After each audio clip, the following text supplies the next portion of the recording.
Hello, everyone, and welcome to this crossover episode by myself. We got some guys coming in later. It's been pretty hectic for everybody here at the GUA. We've all been busy, you know. So yeah, I'm just gonna go ahead and start talking. Do this live by myself. Not sure what I'm going to talk about just yet, but you figure I probably should have had something, huh? It's all good. Thank you, everybody who is listening to this, who will be watching this. Um, I'm Joe. I'm the host of Walk Through the Multiverse. I am the co-host of DC Alliance and Ranger Alliance, and I have a couple other podcasts that is just out there, out and about. Um, yeah, like I said, we've all been busy. It just happens, you know. But so I guess I'll just start by telling you about my day. It's been a hectic day. I had to go and try and mow in the rain. That was fun. Um, my daughter is at her first prom, which is not great. Well, I mean it's fine. just just realizes makes me realize how old I am. But she went with a couple friends, and she's just not my little girl anymore. Makes me sad, really does. But it's life. It's growing up. Is what it is. So I I'm sorry if this is gonna sound um terrible, but what's going on with myself, um, and I mentioned this on DC Alliance some time ago. Um, my father, my dad, he has been diagnosed with cancer. We are starting treatments, chemo treatments, and radiation next week. It's going to be one of those things where that first Monday is a long day. He uh, he's got chemo in the morning, radiation after, and then it's radiation daily after that. So we're splitting up duties on when he go like who takes him, because obviously he won't be able to take himself, but I am taking him on Mondays, which is going to be the heavy day, the big day. And I know I was talking with this with Chris in the chat, like I need comics or something to keep me entertained, and so I'm gonna download a bunch of stuff like that. But he's been in sort of high spirits. He's had some issues eating over the last couple of months, just because where the cancer is at. He's got a tumor on his neck right here, and it is just causing him a lot of pain, uh, and to the point where he's lost his appetite. We finally got a feeding tube this past week, so hopefully this will help him, and he'll start getting some food in him. Um, yeah, it's been fun. I don't know if any of you listeners have had a parent or a loved one who has gone through cancer. It's not great. You know, this has been a thing for some time now, and I realized not too long ago that my way of dealing with any stressful situation is podcasting. Now, I may not be the best at it, but I do have fun doing it. So, me here by myself at the moment, I'm not like worried. Like this is fine for me. But that being said, I'll go ahead and just do some. So this week, actually, just a couple days ago, Quasi came out on Hulu. It is from the Broken Lizard guys, and I enjoy them. I love Super Troopers. Super Troopers 2 was fun. The Club Dread, I really enjoyed that one. I've watched almost everything that they have done. I think there's a couple things, handful of things that I haven't seen, but this one is the tale of Quasimodo told Broken Lizard style, and boy howdy was that one fun. It starts out obviously the tale of Quasimodo, but he is a torturer, and I myself I don't know the tale itself. Like I didn't really watch the Hunchback of Notre Dame Disney show, Disney movie. It was one of those that fell at the time when I just didn't watch Disney. Like it just it kind of happened, and I just started. So I don't know the tale that well, but this one was fun. Like it start like I said, Quasi is a torturer, and his best friend, not best friend, is torturer with him. And what ends up happening is that there's a lottery, like a Pope lottery, where you could ask the Pope because he's coming into town. Like you get to confess to him or something, or confessional, or I can't remember exactly what. I think it was a confessional, and ask him a question. And it was Quasi, ironically, because the movie's about him, wins the lottery through a series of events. Like he didn't want to do it, but his friend Dumas Dumas, sorry, who bought a ton of tickets, just ended up giving him one, and naturally he's the one that won. That was the winning ticket. So it stemmed into a plot of the king wanting Quasi to kill the Pope, and then the Pope wanting Quasi to kill the king, and all the while, the Queen had some sort of attraction to Quasi because why not? And I had a lot of fun with it, and it was just it's Broken Lizard. So if you know the guys, if you know their comedy, you'll have fun with it. And I had fun with it. I thought it was a really good movie.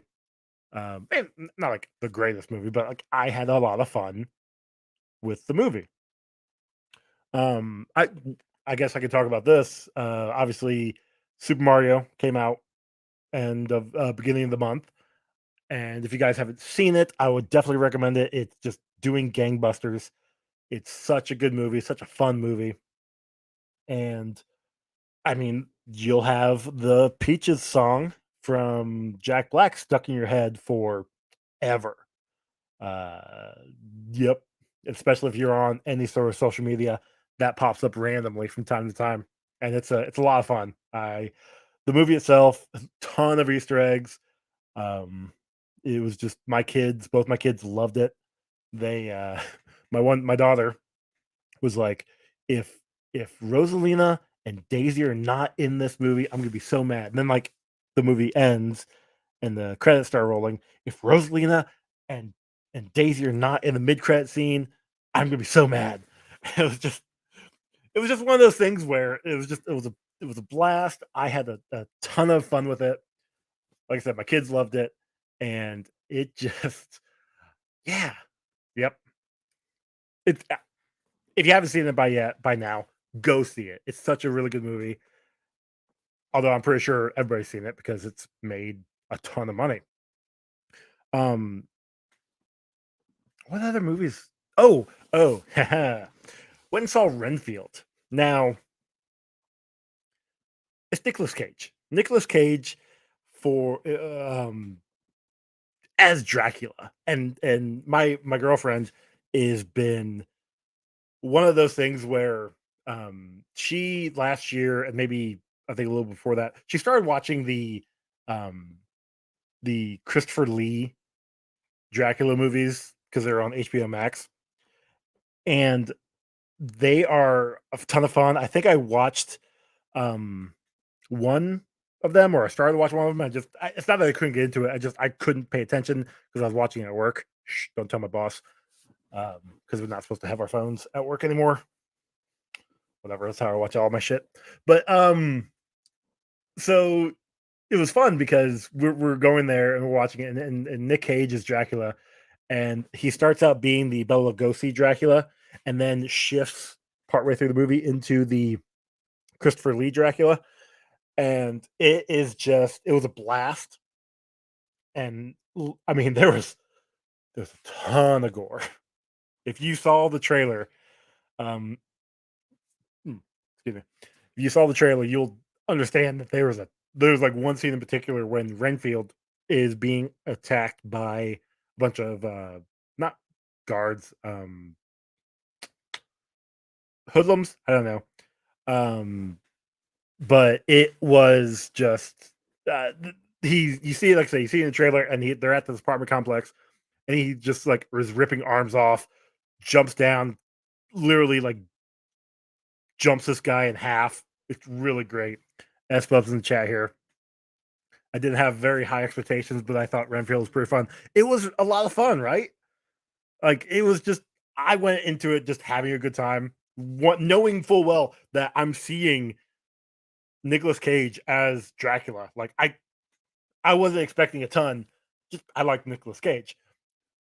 I still haven't, but yeah, I still haven't seen the unexpected weight of massive talent. I need to watch that. But no, this was a blast. Yeah, yeah. Let's see what else is there. Oh, I know if you guys have listened to my latest episode of Walk Through the Multiverse, I talked about One Piece Odyssey, the video game. I'm playing it on the PS5. I'm almost done. Like I'm done, but I'm not done. I need 2 more trophies, and I'm just about there to get platinum. But yeah, that's what else? Ooh, so okay, I'm coming home today, and you know the term Sunday driver. Well, had a few of those today on the way home. Unbearable weight. Thank you, I suppose. Let's see here. Let's say here. Unbearable weight is really good too. I was one of the few people who saw that in theaters based on how it did at the box office. Nice, very good. Yeah, I wanted to go see it, but I just didn't get a chance. I don't know. I can't remember why. I don't know if it was just when it was out, there was something else out, or I just didn't have the time. Probably just didn't have the time, if I'm being real honest. I don't have the time to see a lot of movies anymore. Well, I say that, but I try to make time. Like I'm going. I know there was a tickets that went on sale. Well, sort of on sale for a early screening of Guardians of the Galaxy. Mind you, the closest to me was in Indy, and that's a 2-hour drive. However, it's the same night as Return of the Jedi in theaters, and I that is the last Star Wars movie for me to see to have seen every single Star Wars movie in theater. I saw that would be number 12 of Star Wars films for me to see in theater. And it is yeah. Okay. So that'd be why. The Unbearable Weight came out between Sonic 2 and Multiverse of Madness. Thanks, US Bubs. Yeah, I took the kids to go see Sonic 2, and I went and saw Multiverse like twice in theaters. Did I see it twice? Maybe, no, yeah, because I saw it the one time, the opening weekend, and then I took my girlfriend, I think the following week. Don't remember.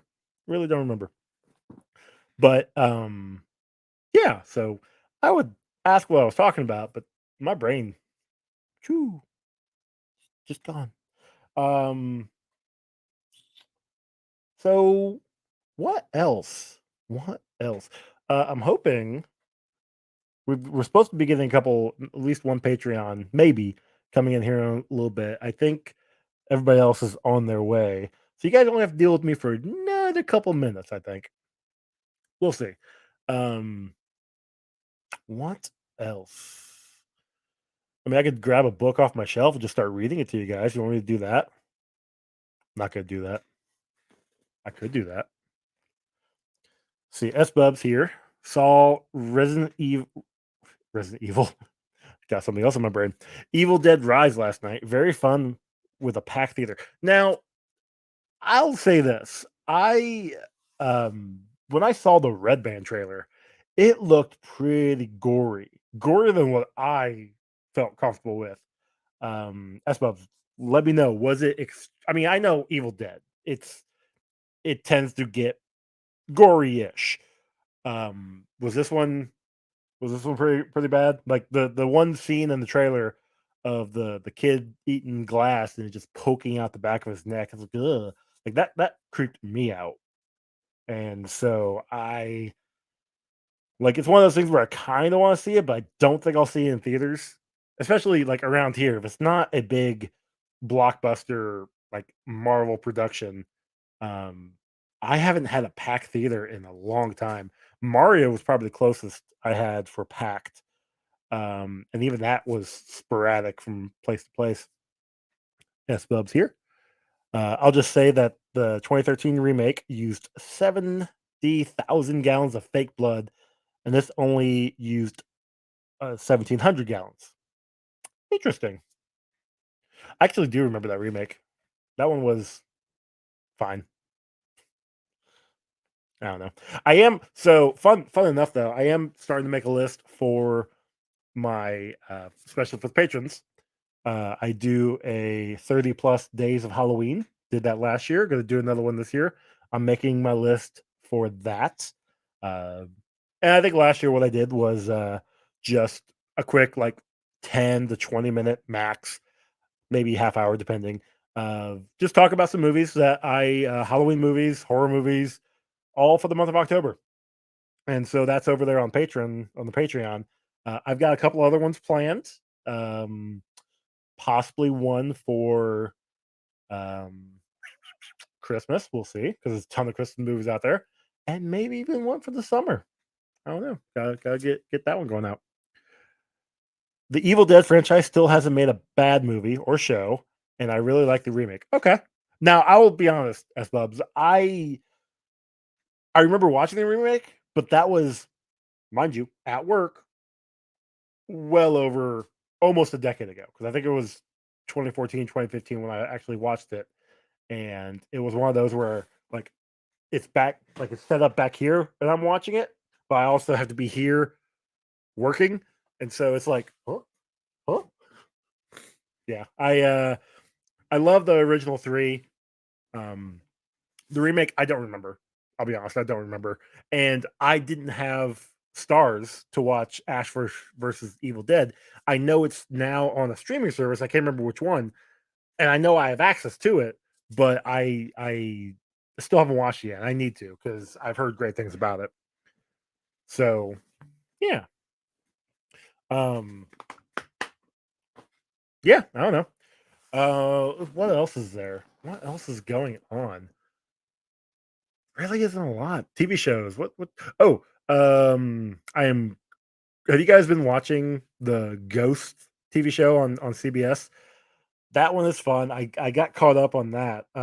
It's a fun little comedy. It's about this actually the Rose MacGyver, I believe her name is.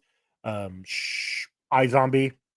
She was also a Power Rangers. I can't remember which season, but you know that. She and her husband and I forgot his name.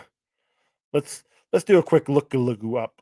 Lookaloo up. What the hell did I just say? Um, let's see here. Do. I am. This is fun. Nope. What am I doing? Ghost. Nope. I can spell ghost. I swear. Ghost. American television. The other actor, and I'm going to butcher his name, so I apologize for that. Utkarsh and Booker. I recognize the actor. He's a great actor. Um, and oh, I didn't know he was. Oh, that's what I was like. Yeah.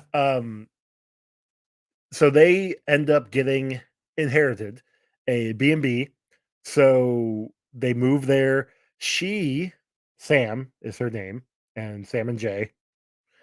She gets no, not, she slips on a bottle or on a vase, falls back and goes into a coma. And when she wakes up, she is now able to see ghosts. And there are like seven ghosts, actually I think a little more, that live in this B&B. And so it's a fun little thing where she is seeing the ghost, talking to the ghost, talking to Jay. Jay's talking to the ghost, but can't see the ghost. So she's translating kind of thing. It's a fun little comedy on CBS. I really enjoy it. Um, if you guys haven't checked it out, do it. It's on Peacock. Nope. Paramount Plus for that. Obviously CBS, like I said. Um, and it's a blast actually. And one of the ghosts from there was in Renfield. He was the group leader for that not the anonymous group. So yeah, that's what it is. Got a couple more things from S Bubs here. He said, right now I'm still watching Poker Face on Peacock. Haven't seen that, although I've heard a few good things. Just finished watching Beef on Netflix. Both fantastic shows. Nice. Ryan Johnson's direction in Poker Face is just amazing. Hope he does more TV as well as more movies.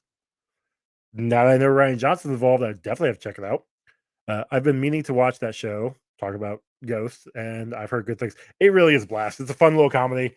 Um, I was able to watch like 3 or 4 episodes at a time. It takes up a couple hours because they're 22 minutes long, but on Paramount Plus, they still have commercials and you can't skip them. So I don't know. Well, the Paramount Plus that I have, which is far from my dad, um, has commercials. So is what it is. But there's not really other than that. Like I'm watching Superman Lois, watched Titans. I didn't realize that Titans had came back. I thought they were coming back this week. Didn't realize they came back last week. So I had 3 episodes to watch. I I know Travis and I are going to do an episode talking about Titans, similar to what we did with Superman and Lois, and just kind of block them off and just a separate episode. But real quick, the last episode, the third episode of this block, so it would have been like episode, excuse me, 9. Like Beast Boy centric is the one that came out this week. All Beast Boy, really good. The last like 10 minutes, I said in the group chat, and hell, I'll just say it here. Whatever. I said, really enjoyed the show, really enjoyed the episode. Last 10 minutes gave me a nerd boner. So, you guys know me. I've if you've listened to me enough, I don't mince words, is what it is. But I had a really good time with that episode. I'm really looking forward to our breakdown of it. So be on the lookout for that from DC Alliance here in the near future. And then we've got, I think, one more episode before we do another block for Superman and Lois, because I don't think there was an episode that came out this past week. But I got to look into that. I've been busy. I've got a few other things I got to. Tomorrow's another busy day for me. Hell, man, I got 2 recordings tomorrow night. Gonna be watching Road to Perdition. Have not seen that movie before, and we're gonna be covering that over on my other podcast, Comic Book Rundown, which will come out in like next month. Is it next month? I should really get that figured out. But then also for Ranger Alliance, we're going to be talking about the Once and Always, the Power Rangers special that just 30th anniversary special just came out on Netflix. Clay and I and Jake are going to all be together for that one, and I think it should be fun. We're going to have some complaints, going to have some talking about some good things we liked about it, and I need to rewatch that. So I've got 2 things I got to take care of tomorrow. Other than that, like it's been a somewhat uneventful weekend. Work is work. Mm. So yeah, it is what it is. But I mean, we've got a couple movies coming out here soon. Obviously, oh, I didn't talk about this Dungeons and Dragons movie. Man, that was a good movie. I really really enjoyed that. That was another one that was just so much fun. Um, I know I had a couple friends on a different podcast talking about how he wished that Chris Pine's character, the Bard, was a little more bardy, like actually playing some music from time to time, like which I thought he did fine. That there's a few times where he was actually playing, and the, the one scene when he's trying to distract the guards and the spell starts to like go off, and he's just that um that one was fun. That was really good, really good. Um, but no, like other than that, like there's not. I mean, there's a good amount of movies coming out soon. Obviously, we've got the. Oh, I also watched John Wick, and as Bubs here says, I know nothing about D&D, and I really like the movie D&D. I've been playing it since God. When did I start playing it? See, I met Emily in 13. I think I've been playing it since about 2010, 2011, give or take. Uh, my best friend Ron, he is my DM, and when we were playing before, he DM'd and played as a character. That was when he was married with, so I played with his wife, and then we had another friend, and I think we had a, I feel like we had a fourth person, but I don't remember. Either way, that fell apart once they got divorced, and then now he's DMing my current game. We've been on this campaign for God 6 years now, but we play once a month. We don't like. I know there's groups that play like once every other week, once a week. We will do once a month. We usually have a schedule. Like as soon as we're done, we schedule the next one, kind of thing, and then it works out because he's co-host for Comic Rundown, so we'll play D&D, and then me and him will go record afterwards. So it's been a nice little transition for that. But no, yeah, the D&D movie was a blast. D&D itself, it's one of those things where it's really easy to pick up, really easy to play because it's all just imagination. It's all in your mind, you know. And obviously you've got the figures depending on which version you're playing. I think five, which is that's the most current, and that's the one that a ton of people tend to play anymore. Like I play 3.5 for our campaign. Um, the five is the one that everyone tends to play. If you listen to any D&D podcast, like Critical Role, Adventure Zone, Dungeons and Daddies, all that, they tend to play five or versions of it. Um, and yeah, it's real easy, real simple. Um, the DM is always the one that will give you the layout usually. Uh, like I said, we play 3.5, so we have a board, we have a map, we have everything laid out in front of us, figures, things to attack, how to get everywhere. And it was really fun, especially if you know D&D, and then you go watch the movie. You can be like, "Oh, yep, they got a critical hit. They rolled nat 20 on that one. It just went off like perfect. Oh, nope, he rolled like 11 on that turn. So you can definitely tell he got what he wanted, but like it cost him something. Um, like when the wizard, whatever, was trying to get the helm to work. It just he rolled good enough to get it on without getting damaged and learned something every time, but then didn't obviously, you know, work for him because he got knocked out. And then you can definitely tell when they rolled bad. And it's one of those things where I felt like they translated it really well. I would love to see a sequel to this. I think they made money to get a sequel coming out of it, even if it's not same characters. Although I hope it is.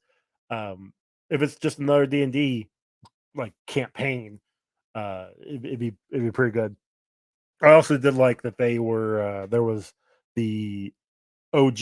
I'm using air quotes there. OG cartoon characters in it for that one scene. I mean, it's it's a lot of fun. But yeah, no, I mean, it is what it is.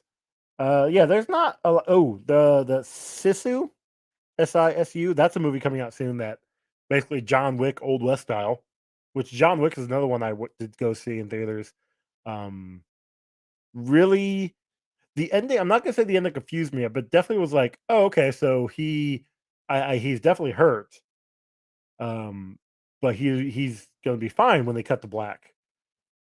and then he wasn't fine. And I'm like, well, that's not what I was expecting. But still, really good movie. A little long, if I'm being honest, but still a good movie. But yeah, that Sisu looks looks really good, and that one is it's John Wick in the Old West is well, not Old West, sorry.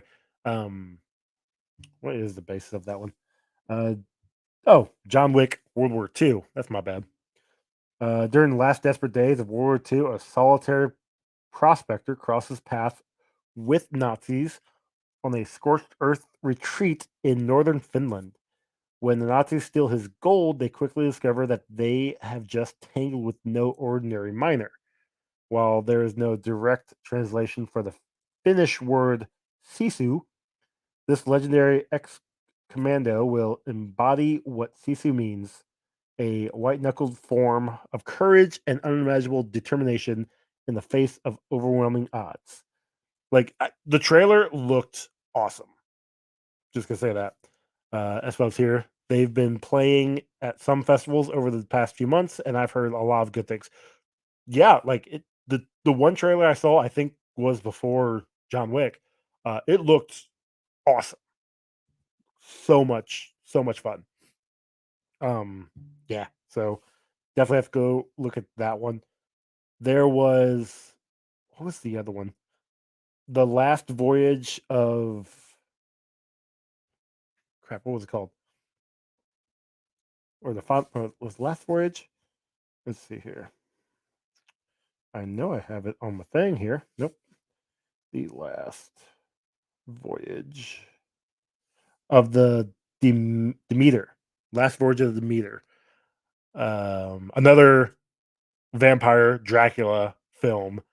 And this one, it's stuck on a ship, and the Dracula, the Dracula, the vampire. Actually, I think it is Dracula. I think it's supposed to be Dracula. Gets out and basically just goes ham on the crew, and that one looks cool. Like we saw a trailer for that, I think before Renfield. Yes, thank you, S Bubs. Um, let's see. Saw the trailer before Renfield. Thought it was funny to see David Schmalchen in two trailers back to back since he was also in the Boogeyman. Oh yeah, so yeah, trailer for Boogeyman looks good too. But yeah, no, that one. Um, they both those look good, and I do like horror. I really do, and which is probably why I should go see Evil Dead Rises or Rise. Sorry. Uh, maybe I will. Probably not tomorrow. I'm a little busy tomorrow. I got a couple things I have to watch, but I don't know. You know what you gotta do. But no, Last Voyage of Demeter. That one is coming out. When is that coming out? August. And yeah, that one will be definitely fun. What else? Oh yeah, Fast X. Fast X is coming out soon. Um, Fast and Furious. You know, you. This is the 10th movie. You know what you're getting, and it's family. But yeah, I, I don't know, guys. You know, I'm doing what I can, trying to hold it together. Um, I don't know. You guys, S Bubs, you got any questions for me? I, I'm running dry with things to talk about.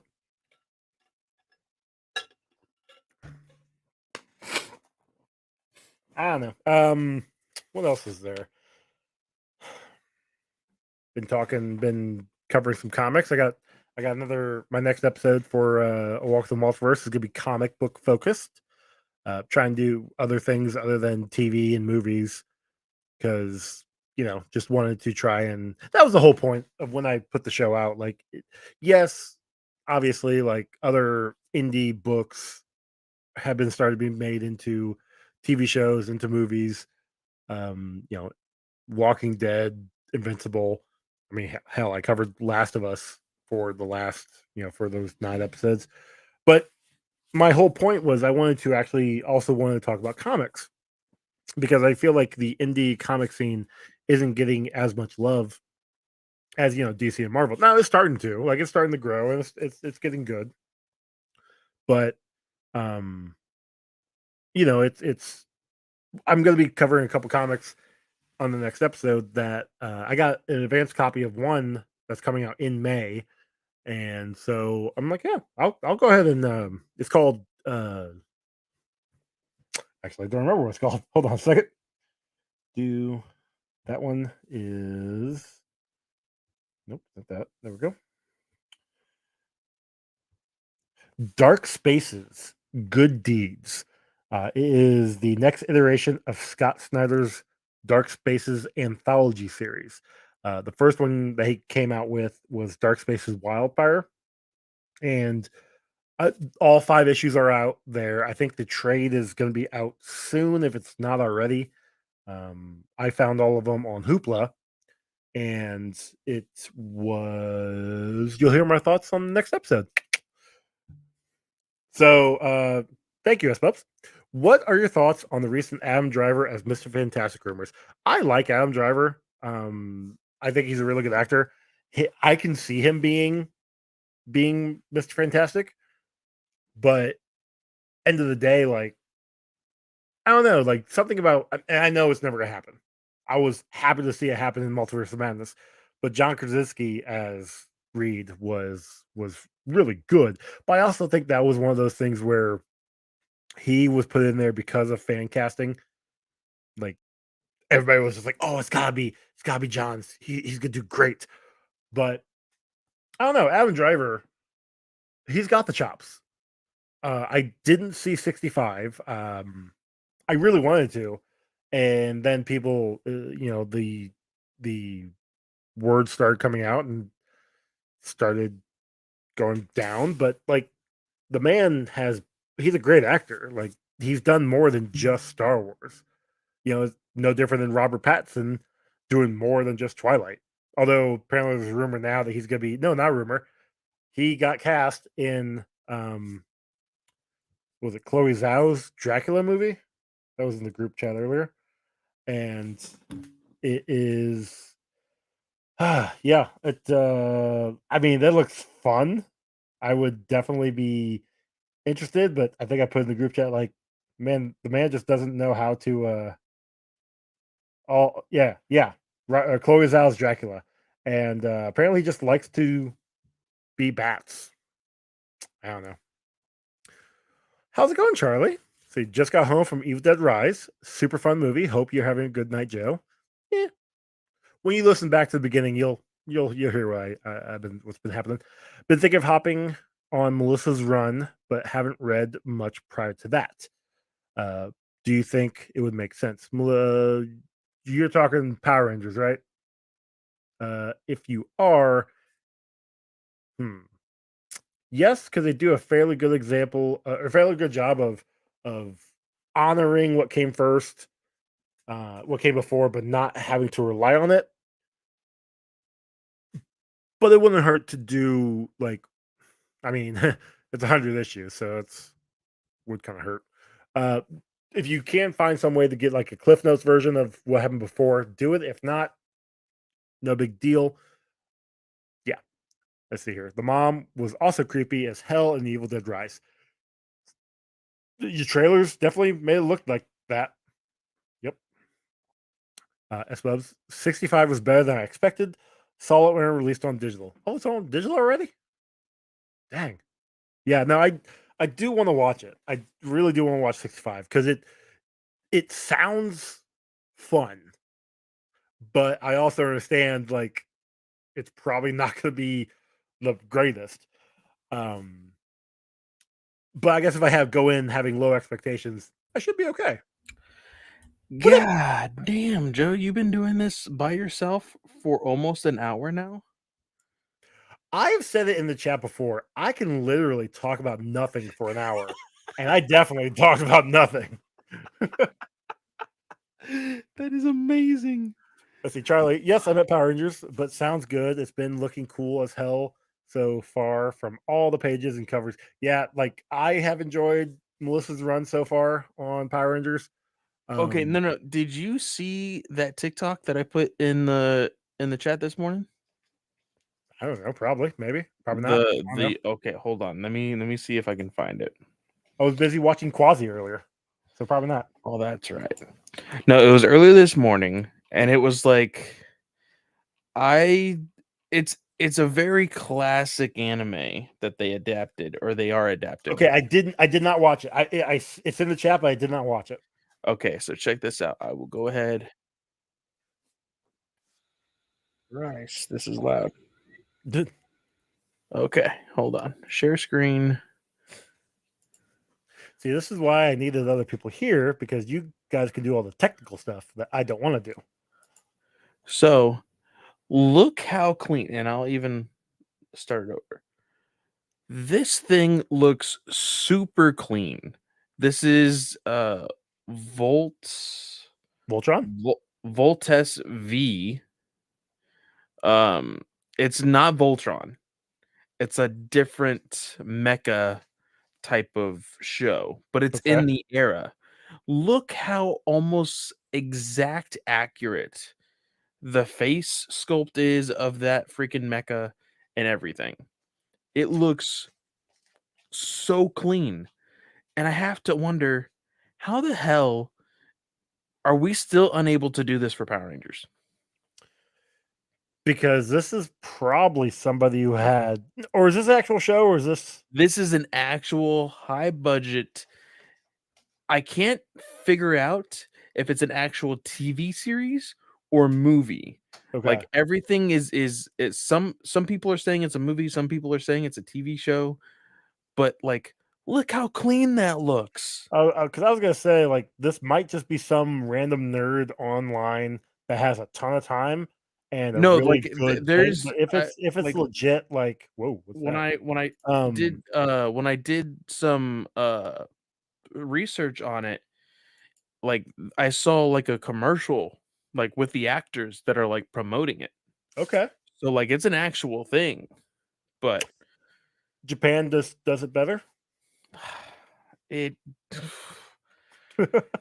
I mean we talk about it all the time in our in Ranger Alliance about how the show is not necessarily for kids in the Sentai, Oh whereas yeah, yeah, Saban was like, "Hey, I'm gonna take this show and make it for kids." And and I boy, almost how feel did like that was they? the wrong way to go sometimes. Like I think it's great. I think it's still great. We loved Dino Fury, and I Yeah, think that we're Dynasty was going to. amazing. I think we're really going to enjoy Cosmic Fury when we start watching it. But like, do we want to tease a little bit of our review for tomorrow, or I mentioned a little bit of something about how we're going to be talking about it tomorrow because I said that I've got two recordings to do. I'm recording just before Ranger Alliance recording with Road to Perdition, but then I'm like, yeah, we're going to be talking about it and we'll have thoughts. yeah, we are gonna Some have good, some thoughts bad.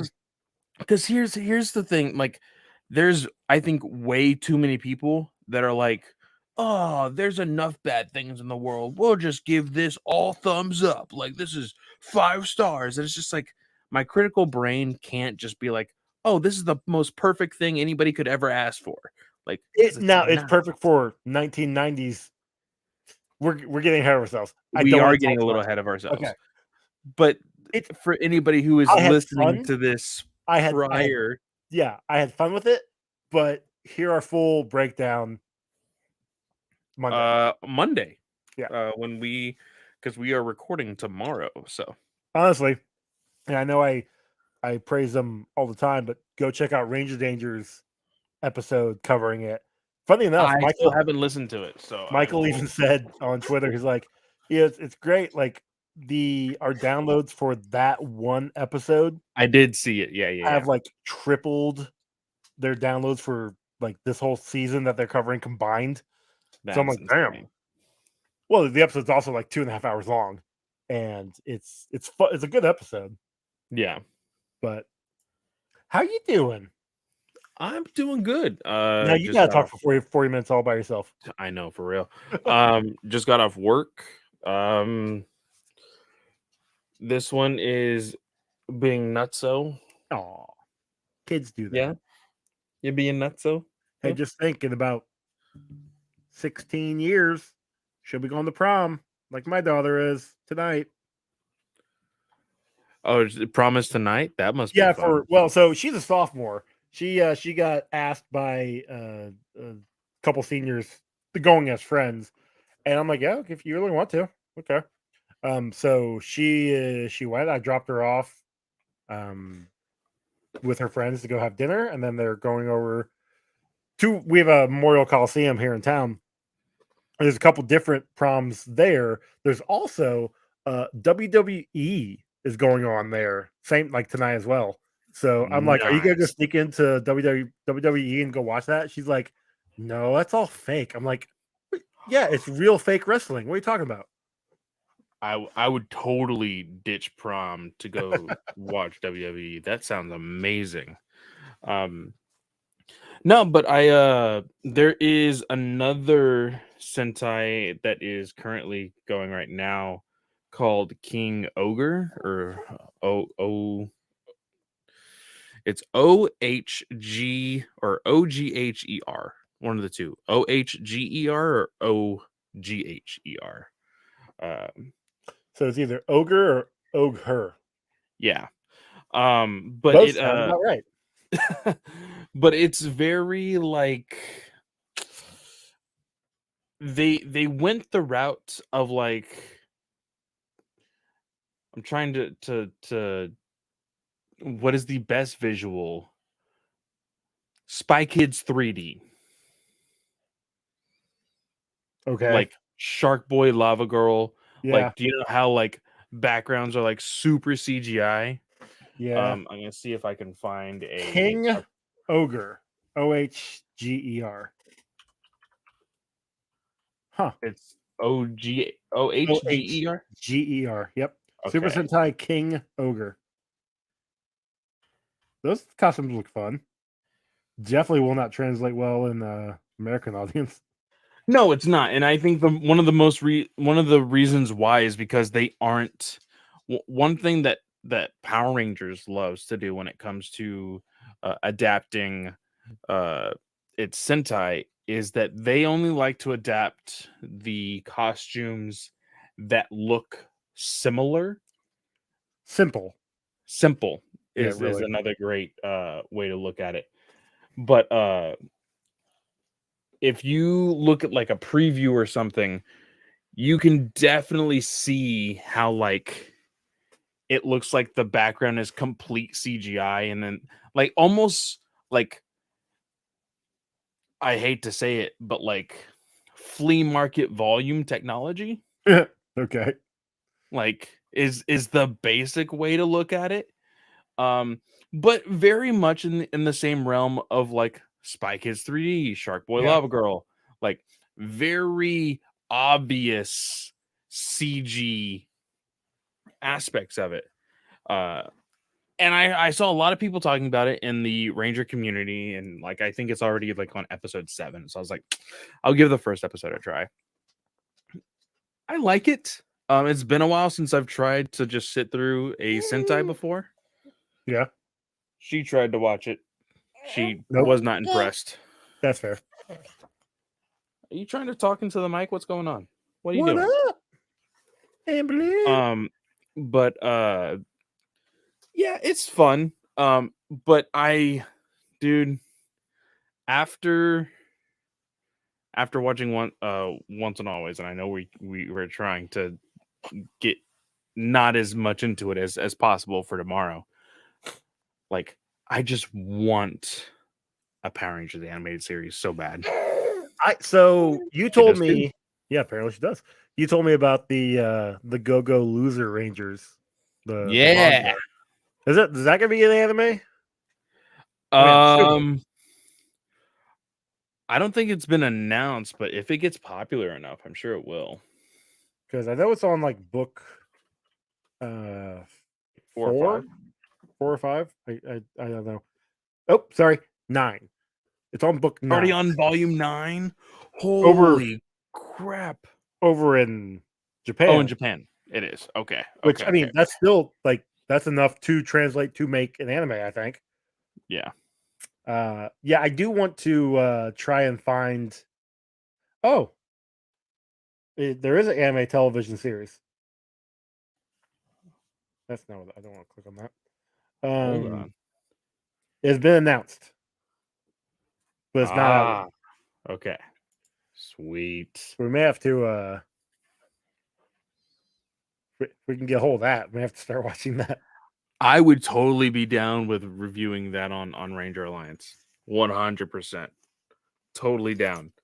But yeah, man, I just like with the silliness of how Rangers is always treated. And I said it in our last review, episode 61. Yeah. Not last week, but the week before. That like there's so many scenes in just old Mighty Morphin that were so cartoony in nature, it almost would have benefited if it was in animation. Yeah. And that just Power Rangers in general, like it just you knew. Well, no, we didn't know when we were young exactly what we were getting into. Now we do. Yeah. Now it's one of those things where they going back and watching like we have, it just doesn't translate as well. Like it's Yeah. fine, but like for whatever reason we loved it when we were kids because we didn't know any better. And now that we're watching as adults with our analytical minds, it's just not as I don't want to say good because it's still memorable, but Yeah. like I don't know. So what have you been up to?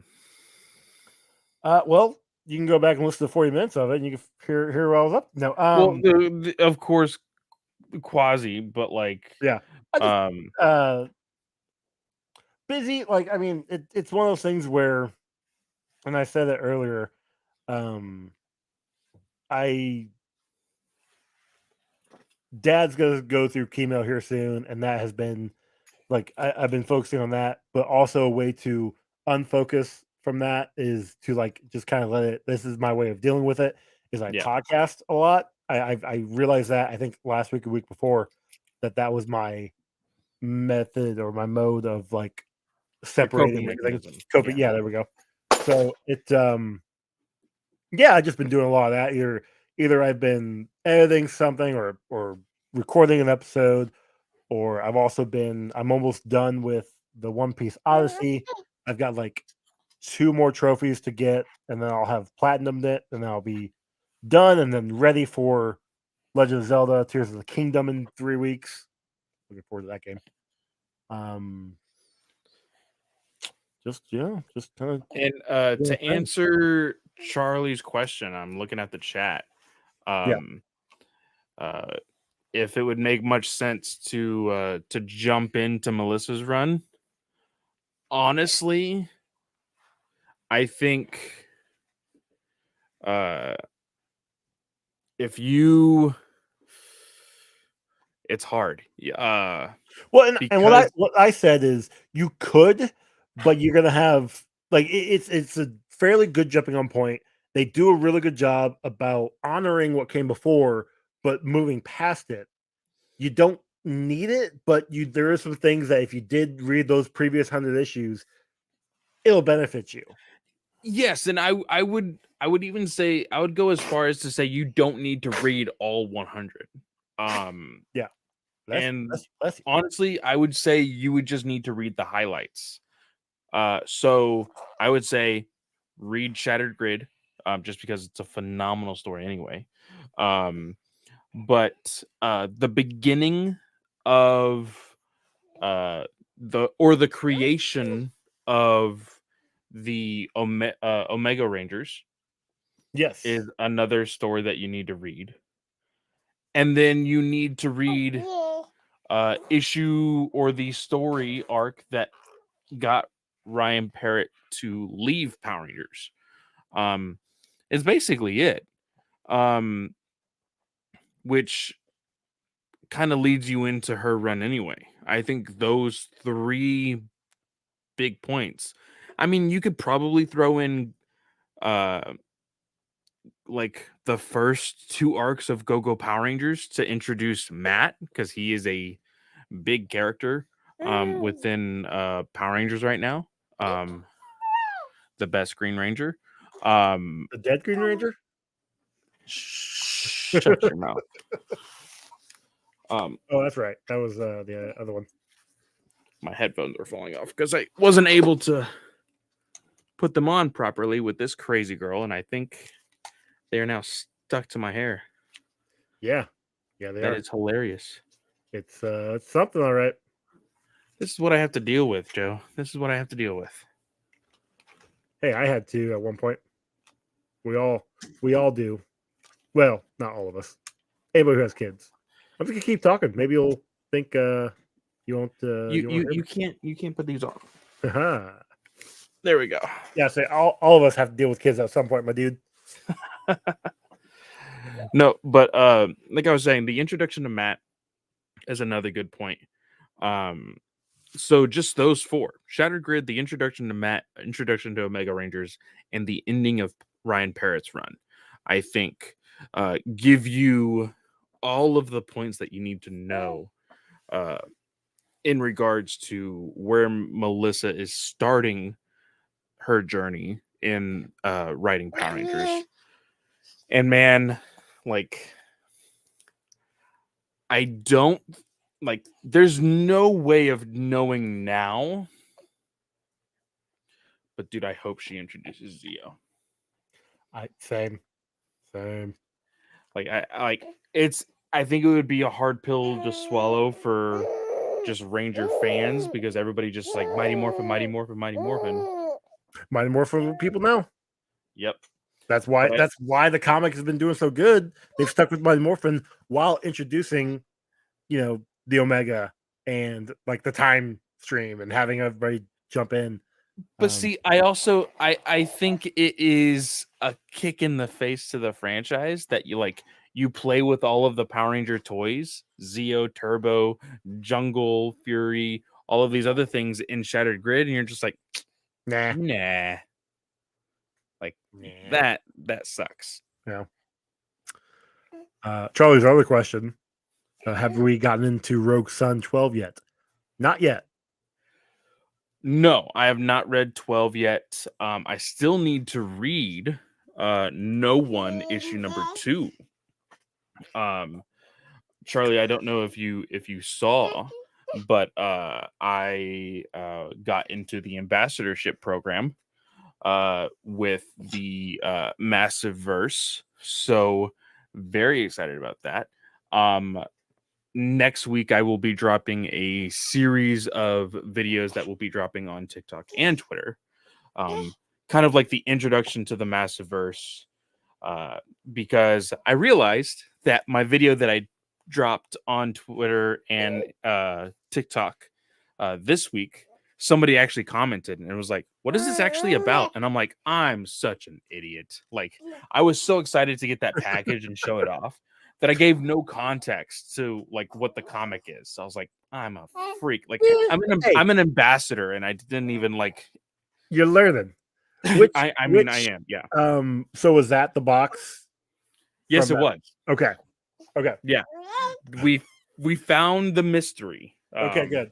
Well, and like it wasn't until I think you got the clarification like the week later that I'm like, oh, maybe that was a thing, because yeah, and then I shared the video to Chris and Joe before I posted it, and Joe was like, man, you really went all in on getting No One number 1, and Chris was like, no, Joe, that was the package. That was the thing. I'm like, oh yeah, I've had a week. I've been busy. It's been bad lately. Like, it's just one of those things where if I don't have it scheduled down or written down somewhere, it's out of my brain. It's like immediately, and I got a lot going on. No, totally understandable. I'm right there with you, man. I have sticky notes all around this place, man. Yeah. Literally, Yeah, I've got like a notebook. I just got 2 notebooks now, but like I'd be like, okay, so this is I take my notes in here, but because I am I don't know, crazy, I'm like, oh well, I'll like skip a couple pages and then start here so that it gives me plenty of stuff for other things here. And then I forget and then I go somewhere else in the notebook. So I've got a notebook here with like the fronts and the backs full, somewhere in the middle See, this full. is this And is then why you need like subject binders where it actually has dividers for you instead of you it trying to is. It has mentally. dividers. Oh my god, Joe. Yep. It's whatever. I'm working on getting better organized with that. So, one thing that I kept on teasing that would be a part of the crossover that we haven't really talked about, um, Mario. Well, you go ahead and talk about it because I already did. God damn it, Joe! I had 40 minutes to fill. What do you want from me? I know, dude. This Mario was so fun. Yes. Like the also, I think it's really stupid the week before how like everybody was like, cinema is dead. Mario is not a Scorsese film. I don't know what I'm gonna do with the rest of my life. Like, I mean, it's Mario. What were you expecting it to be? Like, I genuinely don't know. Because like don't get me wrong, because my co-host for Batman News Weekly um made a good point in saying that oh shoot, what was the most recent animated movie that was like Puss in Boots, like people were raving, like critics were raving about that. Why weren't critics raving about Mario, right? Puss in Boots is really enjoyable. Watch that when it came to Peacock. But I think there's a difference with Puss in Boots and Mario. And the reason why I say that is this is the first time Mario has made it into CGI animated modern movies, Yes. because yes, it was an animated TV show that was released on VHS years ago.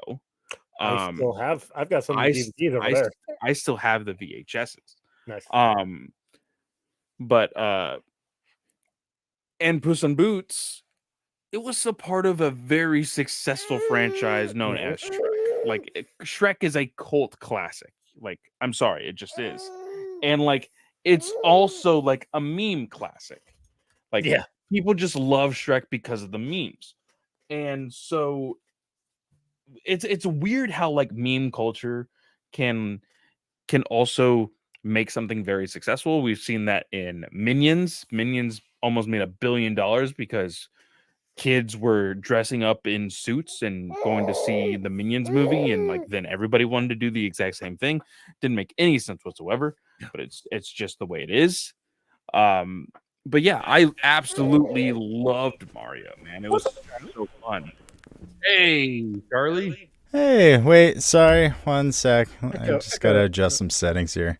I think I'm on the wrong headphones, so probably echoing pretty hard right now. Yeah. Just a little bit. I'm sorry for Amber Lynn going all nuts, but No, I you're will all good. actually. Abby warned me that this was gonna happen. I was like, "Oh no, I'll take her. She'll be fine. You've had her all day." She's like, "She's probably gonna start whining and wanting to go to bed," and here we are. So I Well, will it be is back what, in. 9 o'clock for her? Yeah. Yeah, it's probably Really around her bedtime. bedtime. So I will actually be back in just a second. Take your time, buddy. So Charlie. There how's we it go. sound? That sounds better? Can you guys hear me? I can hear you. You can hear me? Hear me? You're not echoing? I can hear you. Can you Okay, hear me? awesome. General hugs. How's everything? It's been a long week for you, I hear, but Well, look, it's been a you're long. hanging in there. But you're hanging in there. Good Yes, I'm stuff. doing what I can. It's been busy. It's been hectic. Good stuff. I mean, I had to do 40 minutes by myself before somebody popped in. That is a grind. I know. Crossover episode, and It was a crossover with myself. There you go. Sometimes you got to do what you got to do. But yeah, I know Travis. I think he was talking about joining up in a bit, right? I know my dad. So he's My dad's watching the Leafs game upstairs right now. He's probably stressing out. I think they're in overtime. It's 3-3 right now, so everyone's probably pulling their hair. But yeah, no. Travis was he was away from his laptop, away from his computer.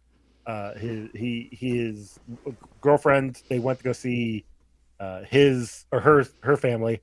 So it's gonna be iffy if he joins. Like he might be able to join. Oh but yeah, it all depends. yeah. If he can like step away for a half hour or something. But that was also, he said he would have joined like 45 minutes ago. So I'm not gonna count him in. Oh, fingers crossed. Fingers It is crossed. what it is. We'll see. Plus, he's probably, like you said, he might be watching the game, so could be busy doing that. Yeah, fair enough. So I didn't hear your thoughts on Mario, but what was your overall thoughts? I really Had a enjoyed good time? It's one of those things where, the ton of Easter eggs. It's for the kids. It's definitely like both my kids loved it. That Peaches song was stuck in my head randomly because I love Jack Black. Yeah, no, he was great. I really enjoyed it. I'm hoping, because it's been just doing gangbusters for box office, I hope we get more, and even more like Nintendo stuff. Like I think it's a really good segue into getting like a Zelda or a Metroid or even Donkey Kong. Like Donkey Kong could have its own thing. I don't know. Yeah, no, that would be great. It was just that laugh that whole time just got me. But no, it was great. It fit. No, it wasn't as like prominent as some of his other roles, Like it's there, but it didn't take me out. Wait, did you just say that the Seth Rogen voice wasn't as prominent? The laugh. No, they went out of their way, like literally in one of the scenes, they ended the scene with like the scene cut, and like they ended, you could hear like his laugh, and then it just cut to black, and I was like, okay, they just added that on. I noticed that the second time. I went twice, but no, I loved it. It was probably like, I've never seen my dad like smile like so hard the entire movie. He absolutely loved it. So it was a good time. It was a blast. It really was. I think like even the fan service, like as apparently it is a sin for any movie to throw fan service into their movies. But like even the fan service of like the side scrolling 2D like platforming stuff that they did. Like the obstacle course, I think was probably one of my favorite. Yes. Like, I've told Joe this plenty of times. I'm a sucker for We Need a Hero. Like, I don't know why, it's one of my favorite freaking songs. I mean, and like for the fact that We Need a Hero has been in two very pop culture movies, Shazam 2 and now Mario. Like, I'm just like, it's so good. It's a fucking banger. I'm sorry. It's just so fun. No, you hear it a lot, but no, I love it too. No, I'm a sucker for it too. As long as it fits the scene. Like there's definitely music that gets played. It's like, you didn't need to have that in there. Any Kanye West song. But like that definitely that definitely fits the scenes of the movies. Well, no, it's just like for me, I think unfortunately the real world music was a little bit of the critique for a lot of people, and I think that it's mostly because, and I agree with the guys over at Geekverse, is there is some times that you could have used some themes from your other Nintendo properties that you were showing within the movie, such as like the Donkey Kong Land. Like you could have played that instead of Take on Me when they were flying in there, I think that it would have worked a little bit better, just because I also think some of the redux for the Nintendo music was actually really good in this movie also. No, it was very solid. I actually like even the AC/DC stuff. Like, I don't know. I actually didn't hate that. To be honest, like it kind of got me into it a little bit. But no, the AC/DC was my second favorite though. I did enjoy it. Like it kind of gets you into it when they're building the carts and stuff. But no, it It was a blast. Also, first time seeing the Blue Beetle trailer on the big screen too. So that was awesome, and it looked great. So Batman's a fascist. No, like the idea of people saying like, "Oh, the CGI is bad." Like as soon as I saw it on the big screen, I was like, this is where you need to see a trailer." yeah. It looked No, so good. even him like in space and everything, like it really like it looked great. Like it did. Like the eyes emoting and stuff. Like I'm sold. I'm sold. looking forward to it. I'm hoping that I've got I've got something coming that I'm going to like make everybody in GUA jealous. But I'm hoping that this like continues on into the DCEU going forward. I don't know if it will, but Mhm. you know, Travis and I talk about that a lot on DC Alliance. So we'll see, I guess. Yeah. Well, that brings us to the news that Superman is going to be starting production in January. I'm sure this is a conversation that is going to be talked about on DC Alliance. Probably. Yeah. Yeah, But we got one of these episodes coming up. But do you guys think that it actually happens, or does the writer's strike push production for the DCU?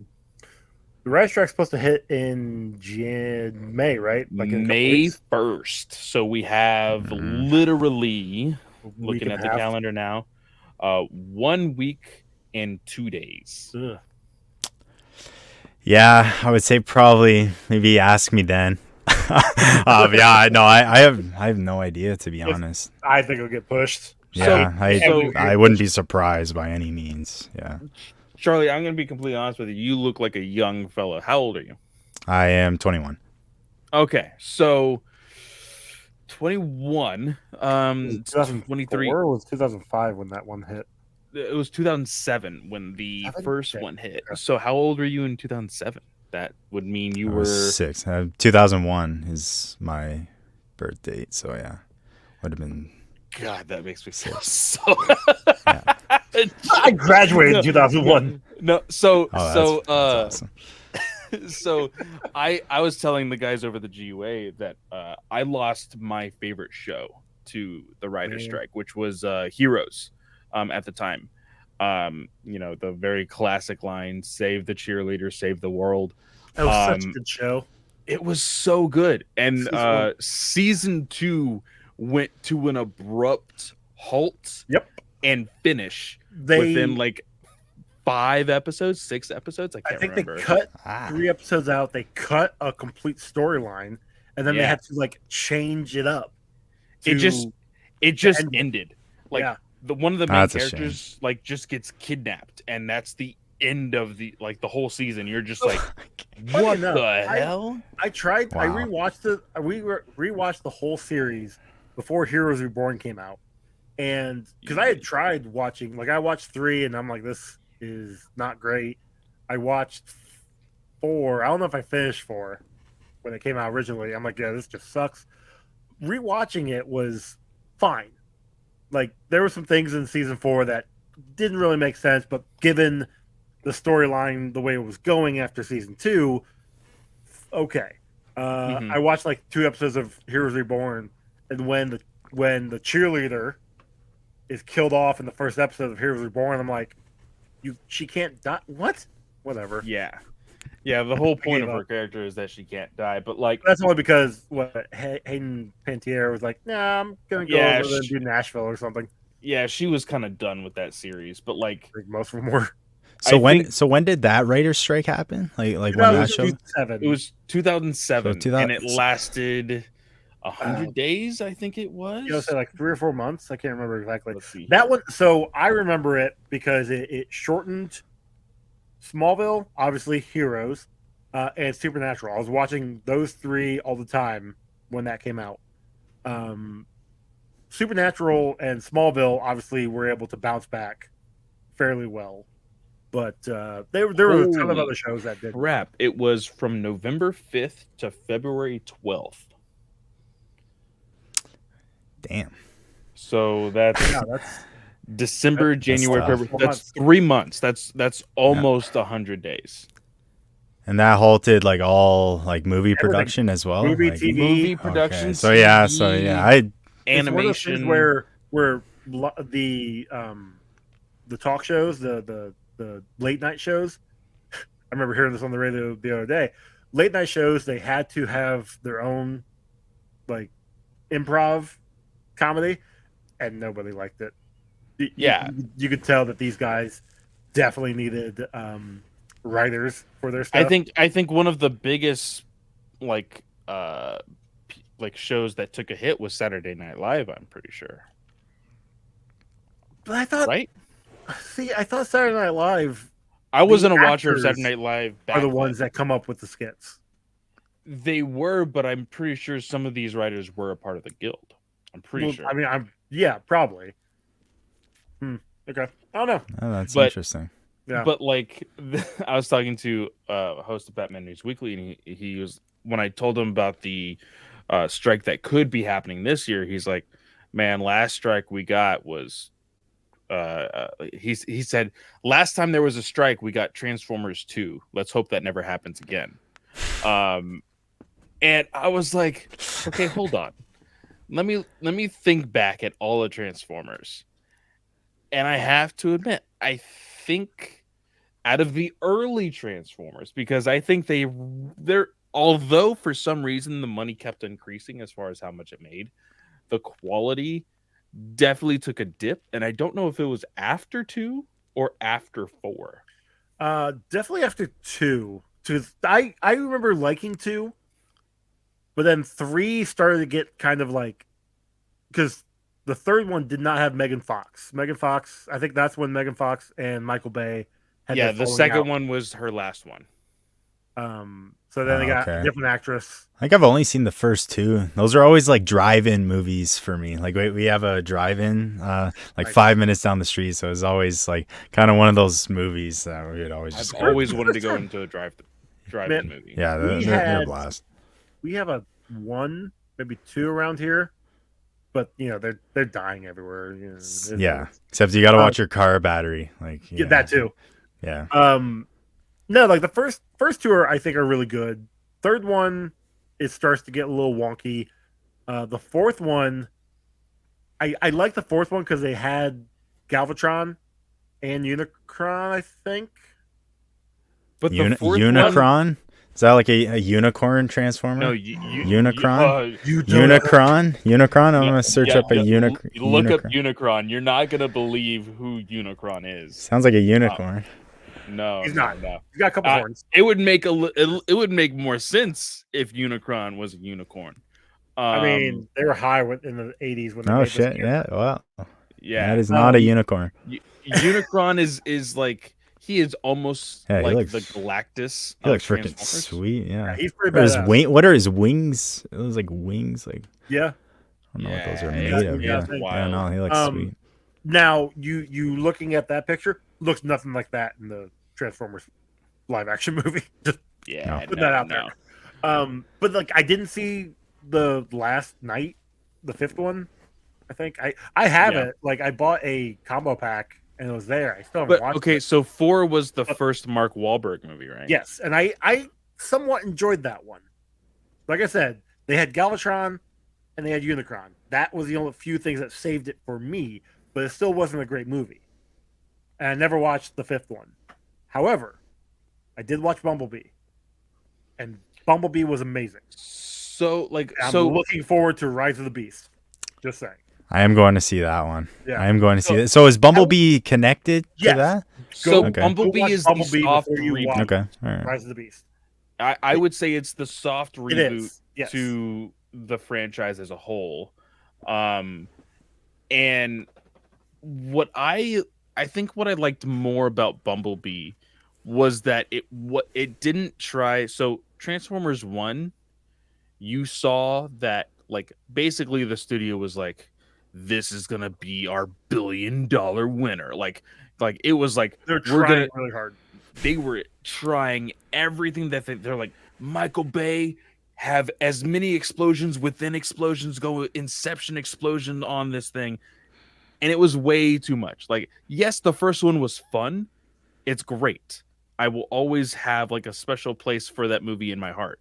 But like Bumblebee was so subtle. It was just, hey, here is a movie about one Transformer that is connected to a greater universe. Yep. It was almost like the MCU treatment for Transformers, but then like you look at now what this next movie was going to be is going to be, and I'm a little afraid that they are going to try a little too hard. Oh, I'm looking forward, but it looks like they're trying a little too hard I'm already. sure this might. It looks big. It looks big Yeah. for sure. yeah, Yeah, no, it looks fucking awesome though. You know? We're getting. I'm excited for it. We're getting the Beast Wars characters. I'm fine. Like, I'm already gonna love it. Like, I mean, I hope Dinobot's in it, but well, we're already getting Optimus Primal. We're getting Cheetor. I think I saw a Rhinox in there. Like, I'm gonna be happy leaving that movie regardless. I think so too. I want to go ahead and thank Joe for telling me to watch the Netflix series. The War for Cybertron. Yeah. Really good. Those, not only did it like bring back my love for Transformers, but like it was like, hey, you want to know the lore of Transformers? Here's everything in a nutshell, and it goes hardcore. Yeah. So I think I will be like good to go once Rise of the Beast comes out. Like I don't think I'll have a problem following any of it. Yeah, I'm gonna try and rewatch the live action movies before the new one comes out. Problem is, the new one comes out, I'm gonna be in Disney, so or be like the week before I go to Disney. So I don't know. I gotta figure that one out. Here's a weird question that I've never even considered asking. Yes, Disney World is amazing. Does Disney World have a movie theater? No, not that. That's the well, problem. They do, but they show Disney movies, and usually, depending on the time, it might show a preview for a movie coming out soon. Yeah, no. Like I totally know that. Prior co-host Tony got to see the first 4 episodes of She-Hulk like 2 years before She-Hulk came out. No, it was at least a year. I think it was. Wow. It was close. It was some time. Yeah. He because he works at Disney World, and he was invited. He thought was gonna see Moon Knight, so he was like, "Cool, I'm gonna go see Moon Knight." And then all of a sudden, they're like, "Nah, here's the first 4 episodes of She-Hulk." Yeah. So I wonder what it looked like at that point. Like I wonder like how polished it would have been. Like I think he said that it still needed work, but it was still pretty good. Yeah. yeah, because that first episode actually did look very good. Like Yeah. in my opinion, did look solid. But no, my original thought process was like, you have downtown Disney at Disney World. Like, why the hell do you not have a movie theater? Like, I think that would give you even more money, like more revenue. If Yeah, but I don't know if if it's not a Disney movie, I don't know if they'd show it. I like, think they would. Disney Like, doesn't. I mean, don't get me wrong. I feel like they could definitely like keep a cycle of their classic movies in there. Not only that, But also like the biggest movie, like the biggest movies of the month or the year, like throw it in there. Because Yeah, they but like it's show usually- premieres there and stuff, like make like I a mean, big true. ass like Coliseum. but it's usually their movie. Like, I mean, Avatar was their movie. Marvel stuff is their movie. So like, True. they have a movie coming out practically every month. They just put that in there. Yeah, that's true. That's true. Yeah, I've been down there once. It's a good time for sure. Also been Universal, like the Harry Potter stuff is a lot of fun too. Oh, so that's something that I guess we could talk about. The TV show that's coming out for HBO Max. Well, sorry, at that point it'll be Max. Yeah, we're only like 3 weeks away from it being Max. Well, 4 weeks away. Is it that soon already? May 25th or May 21st? I can't remember which. Oh, it is in May. Holy crap. Yeah, it's gonna be turned into Max, but they're working on Harry Potter. Do you guys think that it is a good or bad idea to go per the book for that series, or like, do you think they should have gone like the route of kind of, I guess, how uh Game of Thrones is going like even further back and like developing like history for the series? What do you think? Well, Charlie, are you a big Harry Potter person at all?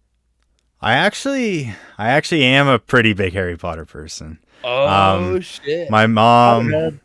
yeah, my mom, she got me like on Harry Potter. She loved the books like when they were coming out. Like she's a big reader, but she got through all of them and started introducing like me to the movies and like my siblings, like they're a couple of years older and younger, but like kind of like right when I was like 12 years old, so kind of right when Perfect like age for you. they Yeah. were that age, right? So I was kind of like growing up with those movies more so than the books. But I loved it. And then we went down to like we drove down to Florida and went to Universal, and I actually like we went to like Ollivanders, and there was like a big ass line. There was like I think there was like there's probably there was maybe like 60 people like packed in this room and kind of like outside, but I was like wearing like my robe and a bunch of stuff, and they like picked me to like go up to like pick like choose the wands and stuff. So I have That's some pretty fond memories of Harry Potter for sure. So But I was I off just for a bit, but the game was fantastic. I just realized the moment you started saying like, oh yeah, the movies and growing up with all. Do you know when the first movie came out? What? Yeah, when I was born, right? When you were Yeah, born, that 2001. year. Yeah, 2001. God damn it. So yeah, no, yeah, for sure. It Oh was that man, perfect age for me. Yep. Yeah, but no, that movie made $1.01 billion. Damn. Damn, that's That is fantastic. Classic movie. I mean, it's a really good movie. I will So- say this. I think it is the only movie my mother has taken me and my brothers at the time to multiple times. Like there was never a movie in history that we would see more than once. Like you go see a movie and like boom, you saw it. You have to wait until it comes on VHS to watch it again.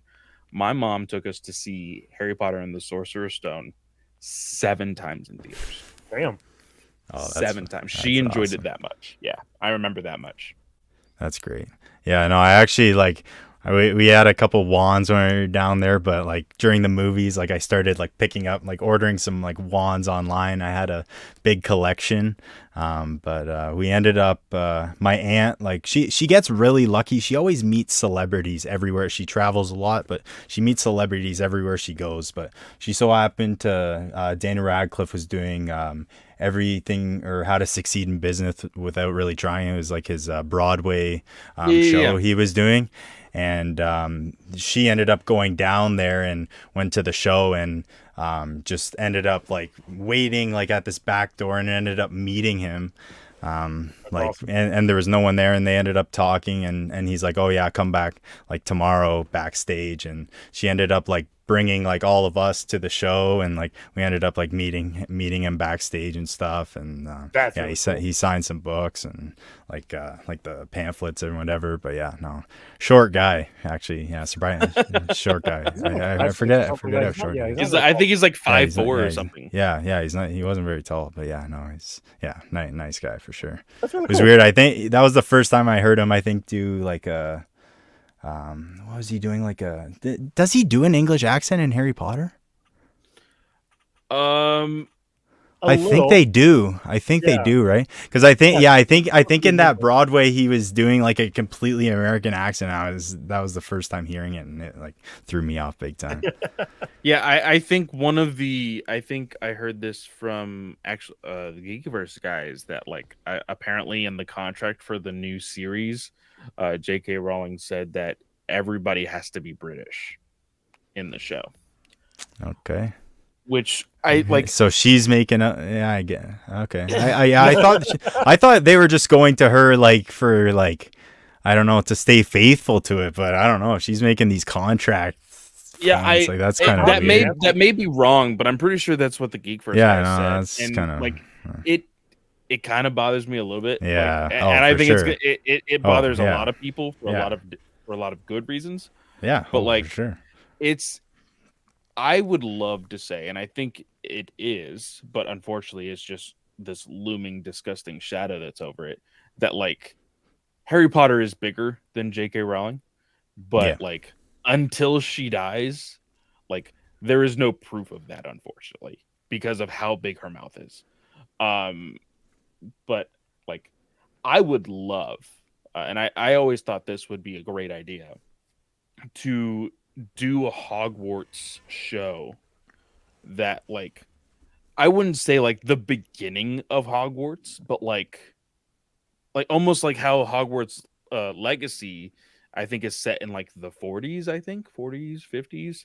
I can't remember the year Yeah. the game takes place, but like Yeah, I forget. take place years before, and then like every year, like every new season be like 10 years, and like just move it up and move it up until you get to a point where you're like, okay, we want to, we've established enough lore. Let's focus on these people now for like their whole entire school year. I think that would be kind of cool.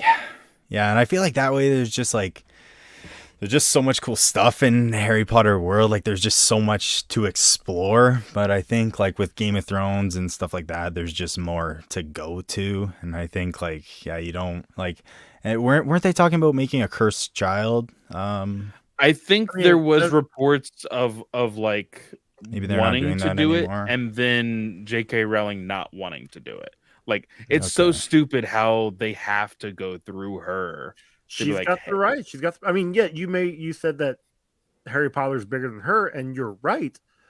It's no different than Star Wars being bigger than George Lucas.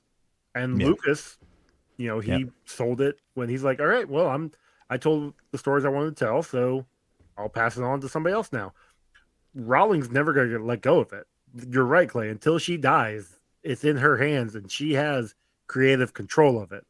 No matter. Yeah, I think like I'm gonna throw out a BS number, but just like Travis said on Geek First, I'm pretty sure they like asked her to purchase it off of her, and she's like, yeah, for like $400 trillion. Like she threw out a made up number, so where they couldn't. But I told Travis, I was like, Hollywood is just nothing but IOUs anyway. So like, just say yes, and just never pay her, and like. Pretty sure there's a contract that says otherwise, that she would probably win. I mean, I'm pretty sure the contract for J.J. Abrams said, hey, you need to make some content for us. And well, look, things in production or things like starting to, that's, it's still process. It's a process thing, man. It's if he just strings it along, oh yeah, here's my next couple of ideas in like every couple months. That's working on it, True. I don't know. I just think that like with her and how much there is like a huge disdain on the IP with her. Like it's tough. Yeah. No, it's extremely tough, but it's always good to see people like Daniel Radcliffe and people show like it is bigger than her in a way. Like it's good to follow, like, I don't know, it for that reason. In my opinion, like it's still like it's not like everyone's kind of like, I don't know, bad people over there. It's just kind of like, but like you said, it's just kind of like that looming kind of thing over top, and it's kind of just like it's always going to be a bad taste in everyone's mouths, I guess. Whenever they're watching, but I don't know. I guess hopefully you can just get past it. I guess it's just how much control she has over it, which I don't know. Hearing her doing all this contract stuff, it's kind of like. Well, I think right now it's just creative control. Like I don't think she's gonna have any hand in like scripts or production. Yeah, okay. But it's just the IP's hers, so she can yay or nay. The real series that we all wanted and finally getting here. Garfield and Friends? Oh. Twilight. Yeah. Did you hear about this, Charlie? I think I saw something about it, but I didn't really read much into it. So they're making it's a series, a prequel, sequel. No, I think it's based off the books. It's a reboot. So instead of movies, they're doing a TV show. It's like they finally figured out that TV shows you can actually get the full content of a book because you're given Yeah. 10 episodes roughly anymore, Yeah. and that equals out to be about 10 hours roughly. But I So, don't know who is getting it though. So HBO or Max was. no, it just says that it's in early development with Lionsgate, and then they're gonna be shopping it around to see who wants it. Yeah. Not me. Yeah. I think I'm gonna have to pass on that one. I think so. Well, I will be honest. So like I was the kid that was like, oh, it's Twilight, sparkling vampires. Y'all are all stupid for reading it, blah blah. And then eventually it got to a point where one of my friends in high school was like, you can't judge it until you read it. And so at that point, the fourth book was coming out, and I was like, fine, I'm not gonna read all four. I'll read this one because it's the most relevant one. What? So I had no context Wow. of anything going into that book. And it was all right. I definitely think that Stephanie Myers has talent as a writer. But it just wasn't really like for me. But then I saw the first movie. It was hot garbage. And then I saw the second movie and I was like, God damn, I think they have something here. Hold on.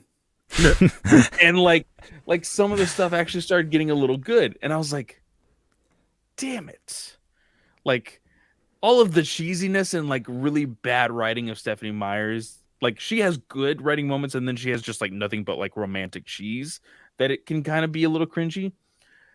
But like just the substance overall. And again, stuff with the TV series, like Joe was saying, like you have enough time to throw in as much content as you can to develop a universe or world. I think you could really do a lot, even with something that was only 4 books. We're seeing it a lot in, I still need to finish the last 3 episodes, but Jack Reacher over at Amazon.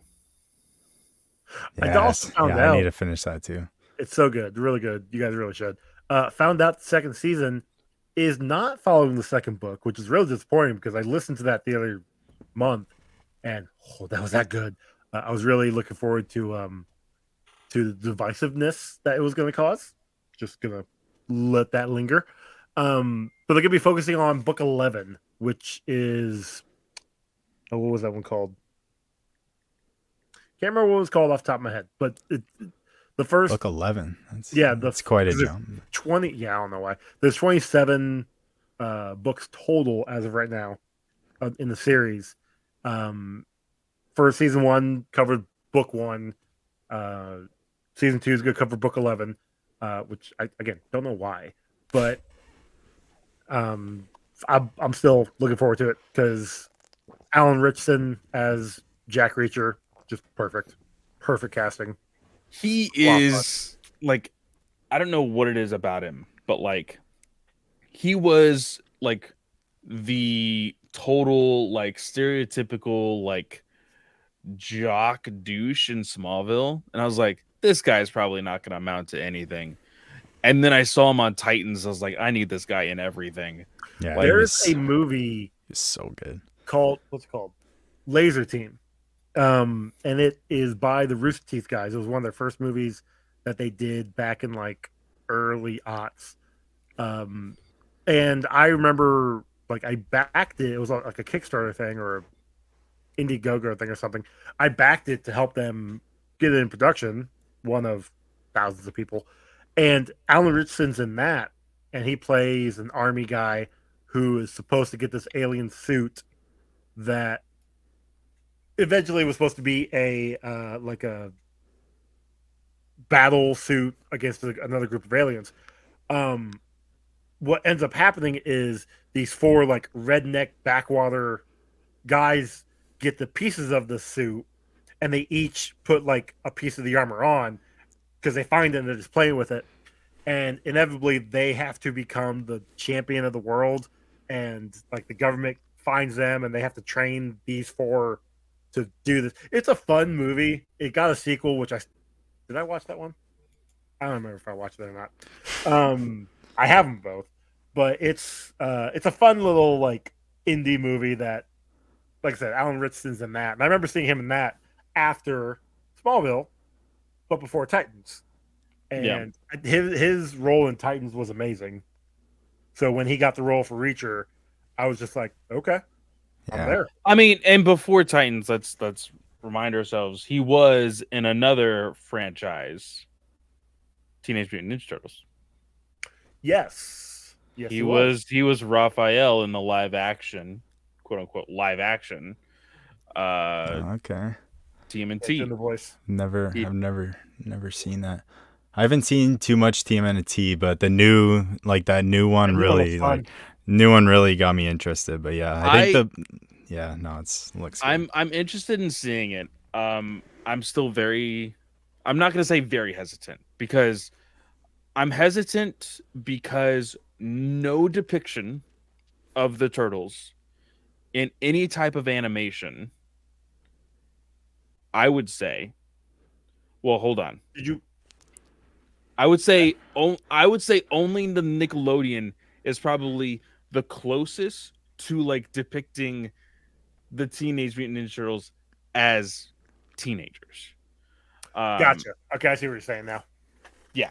So if you watched the first live action TMNT, they're I guess they're what's the phrasing that I'm looking for? The way they hold themselves and the way they act and everything, very young adult, not necessarily teenage or kid, right? And of course, they're freaking giants. So you're like, okay, like these could easily be young adults. Then you go to the sequel series, which was the animated movie. Really good. I loved it. Still, like, because of, I think the only one that really acted like a teenager was Michelangelo. Everybody else was still kind of that young adult. You go into the 80s animation, any other animation, they all feel like young adults. They don't feel like teenagers. Now, the Nickelodeon production of TMNT with like the pure CGI, I think that's the closest we've ever gotten to like Teenage Mutant Ninja Turtles. And this feels even younger, like the new like preview and stuff, the trailer that came out, that feels even younger than what we saw in the animated series at Nickelodeon. Yeah. Not the one with the magical powers, by the way, because I tried to watch that. The Nickelodeon one, do you mean, you said the CGI one, right? Yes, not the 2D animation with magic. Okay, because they had a movie come out. That is the one with the magic stuff, where Raphael is the leader. They got their powers like through magic or something instead of the okay. Well, they have the ooze that created them as mutants, but like they're like mystical like ninjas, so they have like ninjutsu type stuff, like they can do shadow clones and like teleport and like there's this ninjas. Gotcha. There's this thing on Twitter that I see all the time, this video that's always like, this is the best animation I have ever seen in the entire world, and it's this fight scene from that movie. It includes all four turtles, April, and Shredder. And it's like some Dragon Ball Z type shit, but with turtles. And I'm like, this is fucking awesome. I'm going to try this show out. And I couldn't get past 10 minutes of the cartoon.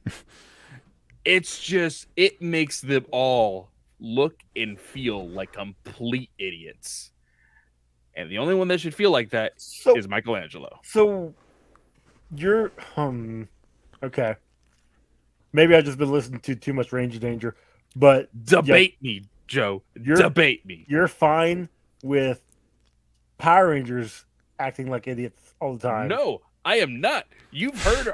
We've watch been in it? conversation. You watch it? I watch it for the show because, again, Charlie, I don't know if you knew this about my rule about watching Power Rangers before the show was because a friend of mine from high school introduced me to everything that comes after Mighty Morphin, because I was one of those guys that was like, Mighty Morphin for life, everything else was crap, blah blah blah.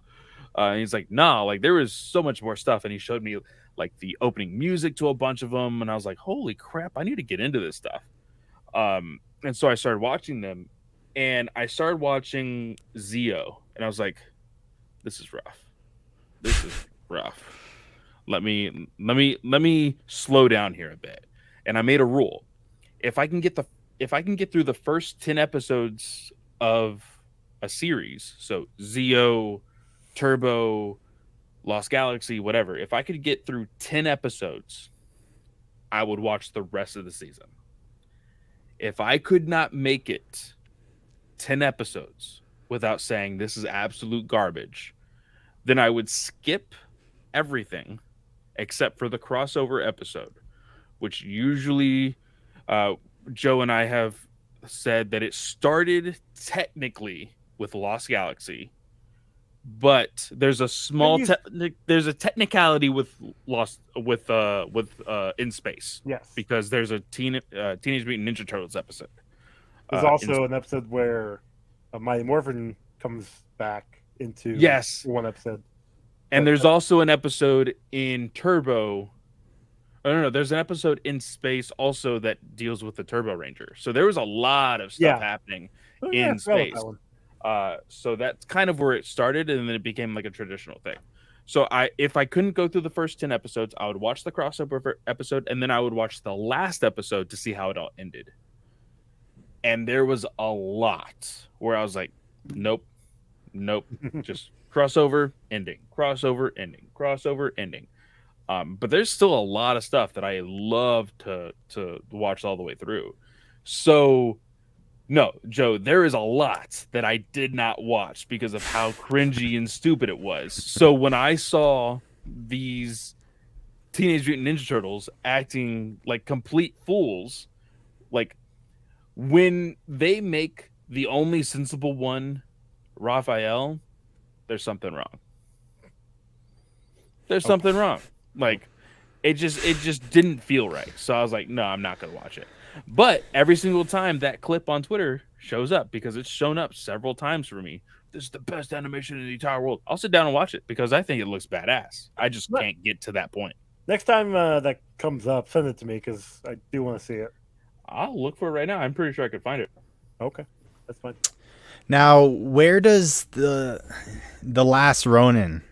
I heard that was coming out like as a series or something, but is that like an Elseworlds thing? Like, does it take place in the future? Like, what's that all about? So I have seen. Well, we've read The Last Ronin, and from what the creators have said, is that it is a standalone Elseworld type of story, but we as readers and a sequel series, not that much and fans, like, you could easily believe, oh, this could totally happen.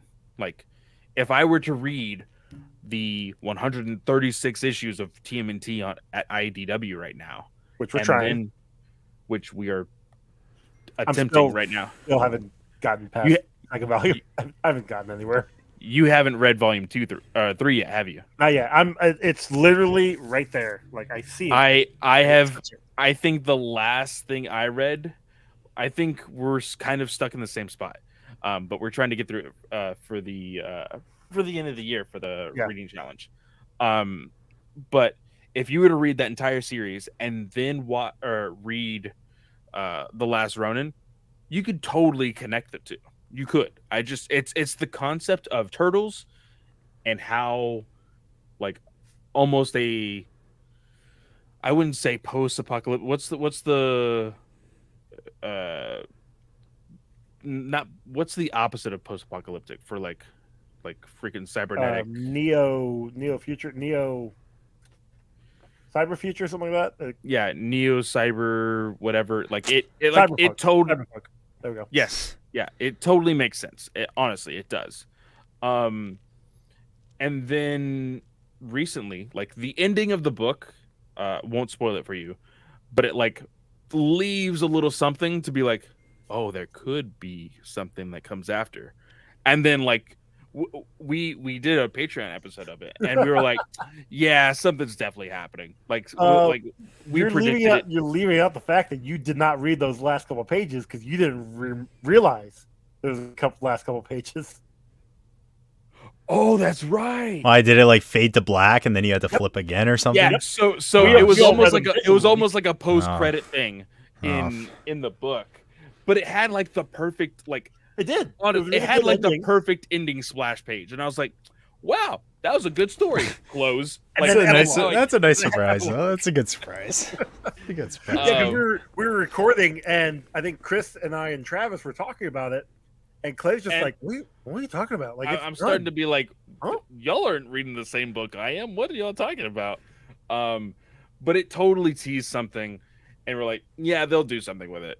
And then not I think- even 3 Yeah, months later, I think. out now. I think it's up to issue 2 right now. Yes, it's up Yeah. to issue 2 now, and they started something that continues the legacy of TMNT. Yeah.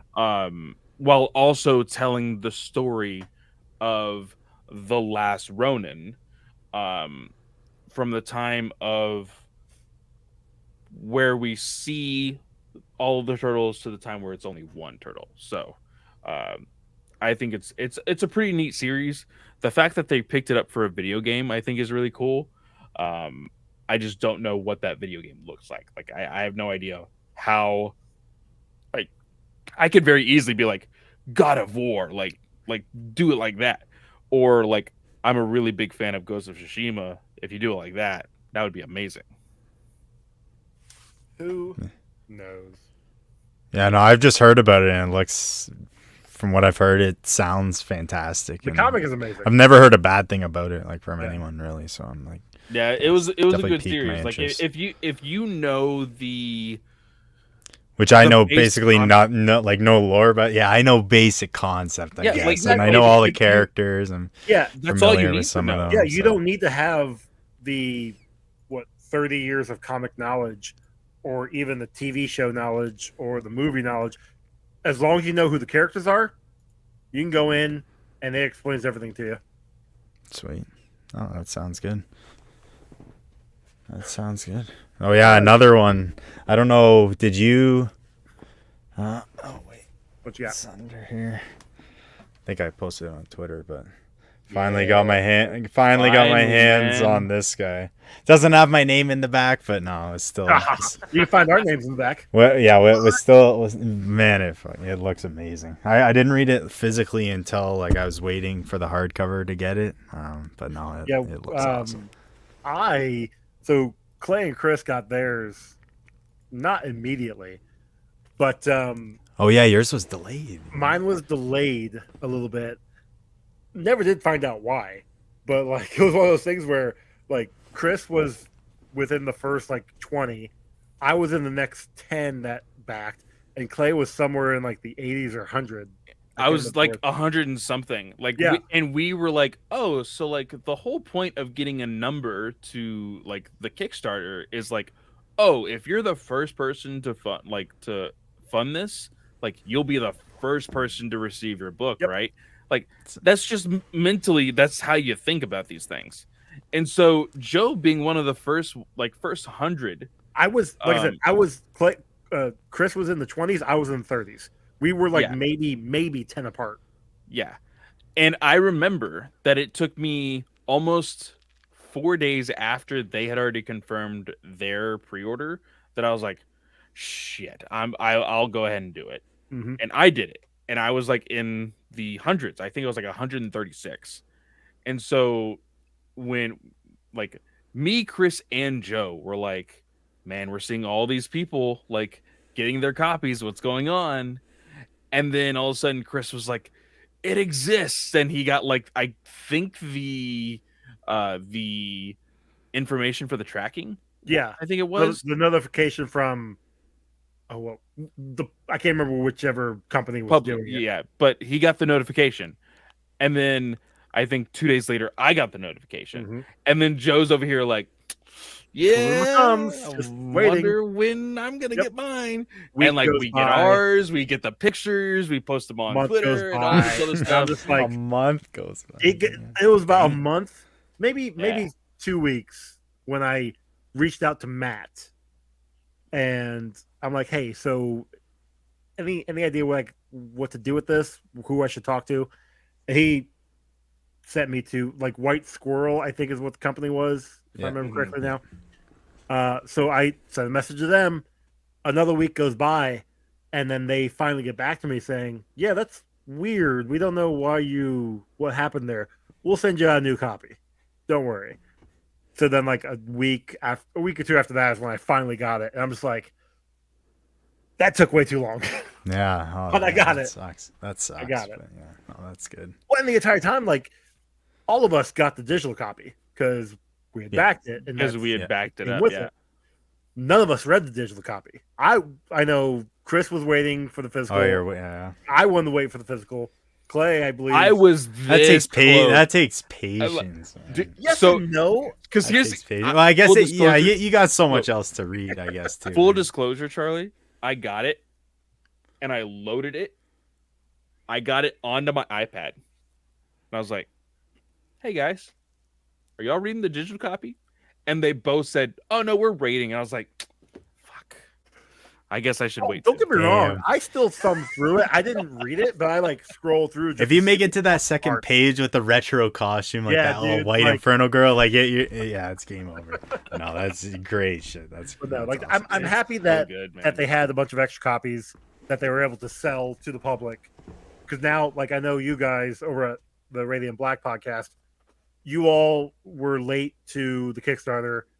It sounds like you all got copies now, Yes. and yeah, so I'm happy you guys were able to do that. Yeah. Like, I'm glad they it's put them up. It's a sweet hardcover.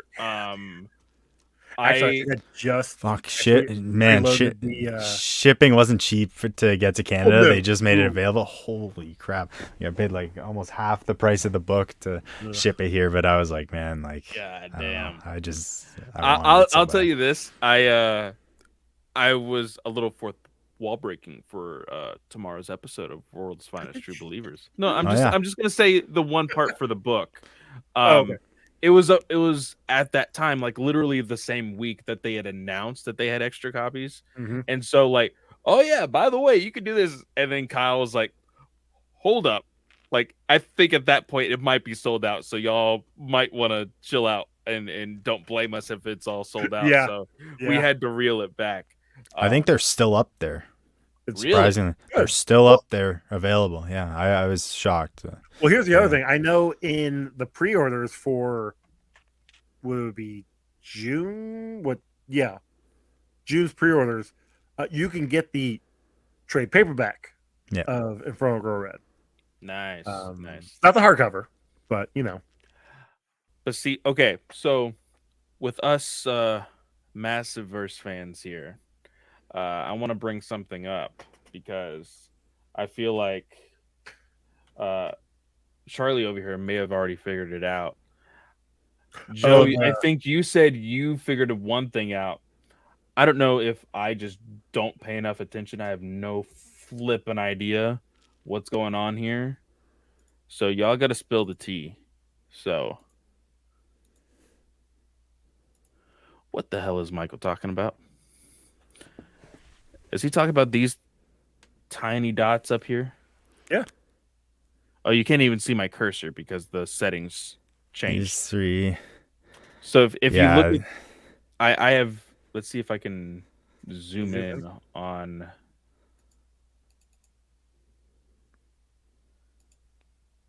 Oh, let me, there we go.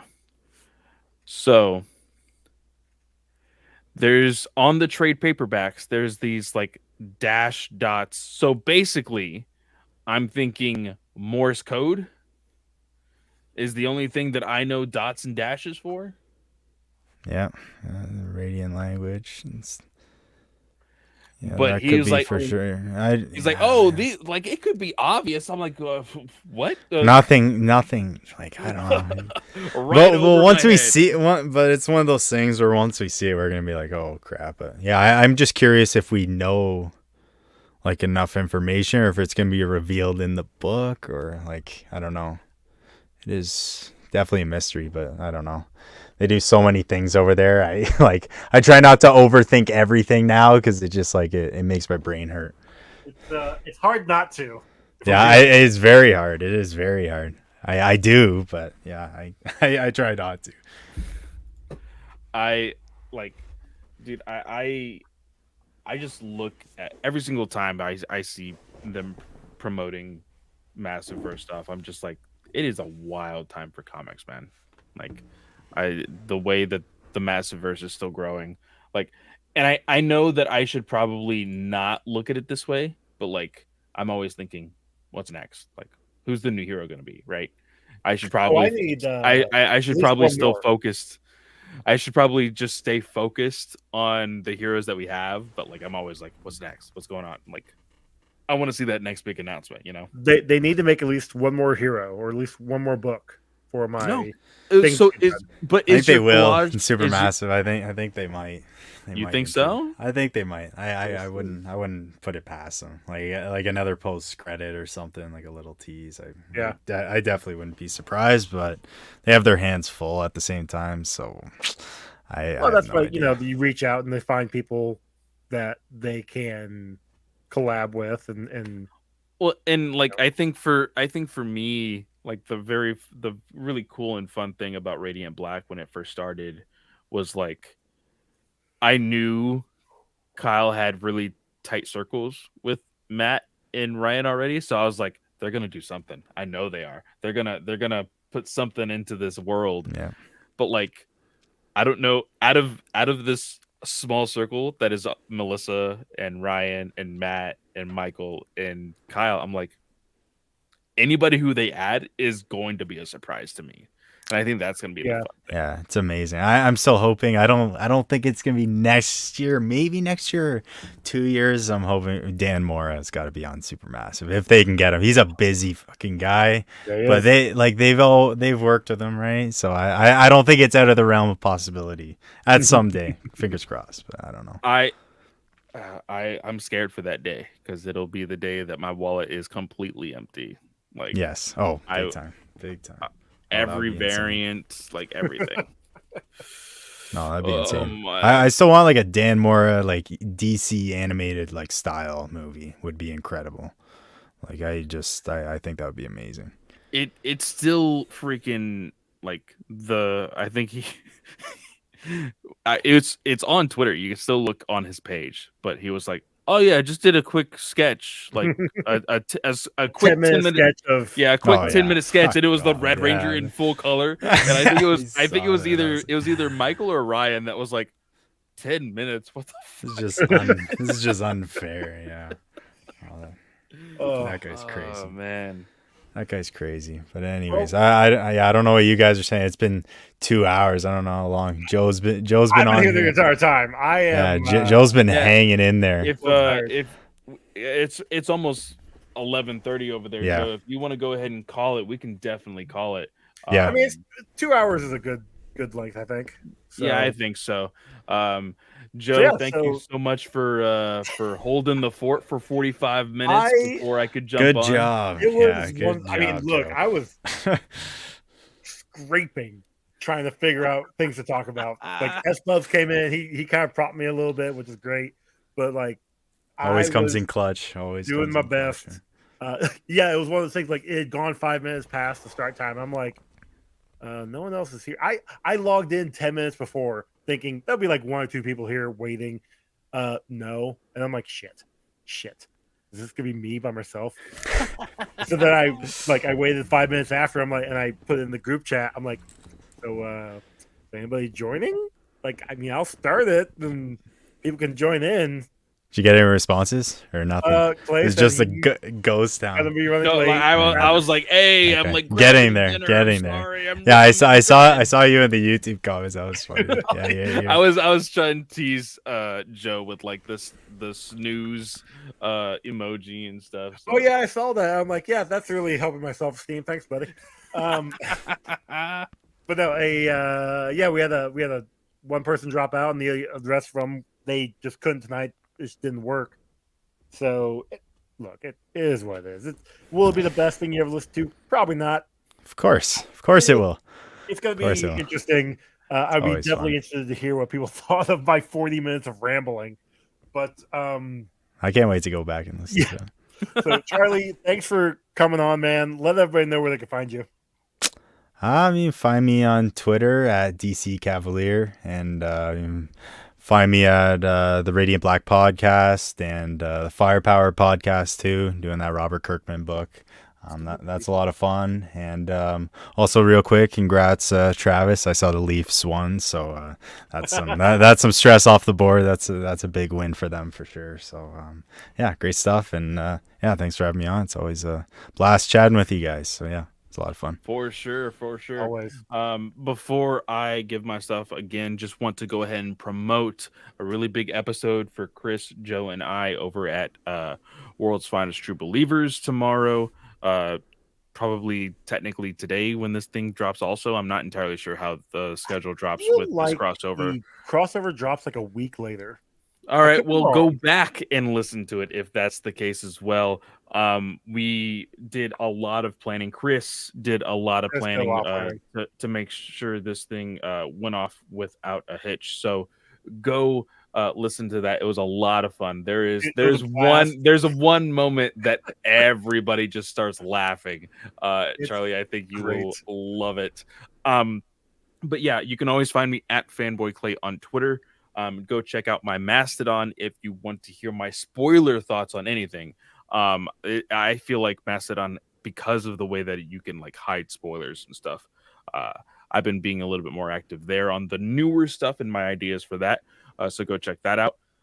Go check out, by the time you're listening to this, our review of Once and Always on Ranger Alliance on the Geek Ultimate Alliance Network.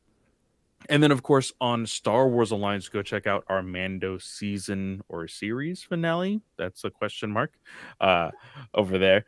So go check that out as well over at Star Wars Alliance. Oh, yeah. I could have talked for like 2 minutes about Star Wars in those 40 minutes. I didn't, though. Joe. Because the season sucked. That's why. So you guys can find me on Twitter at _actually_. You can find my show, A Walk to the Multiverse, on Twitter at WalkTheVerse. I'm also part of DC Alliance and Ranger Alliance. Real quick, I know we just promoted the Once and Future episode. Clay is going to be taking the month of May off, so myself and Jake are getting together, and we have a couple episodes talking. I know the first episode, which, depending when this comes out, we're going to be talking our favorite 6th Ranger, and then we do like a little breakdown of those. And then the one after that will be our favorite crossover episodes. So go check that out over at Ranger Alliance this month in May. Man, you're doing 2 really good episodes when I'm gone. Like, that's messed up. Yep. Yeah. It happens. Yeah. Well, go listen to it. Have a good time. You can also find my other show, Comic Book Rundown, on Twitter at Comic Rundown and on Instagram at Comic Book Rundown. Guys, thanks for joining, and we will see you next time.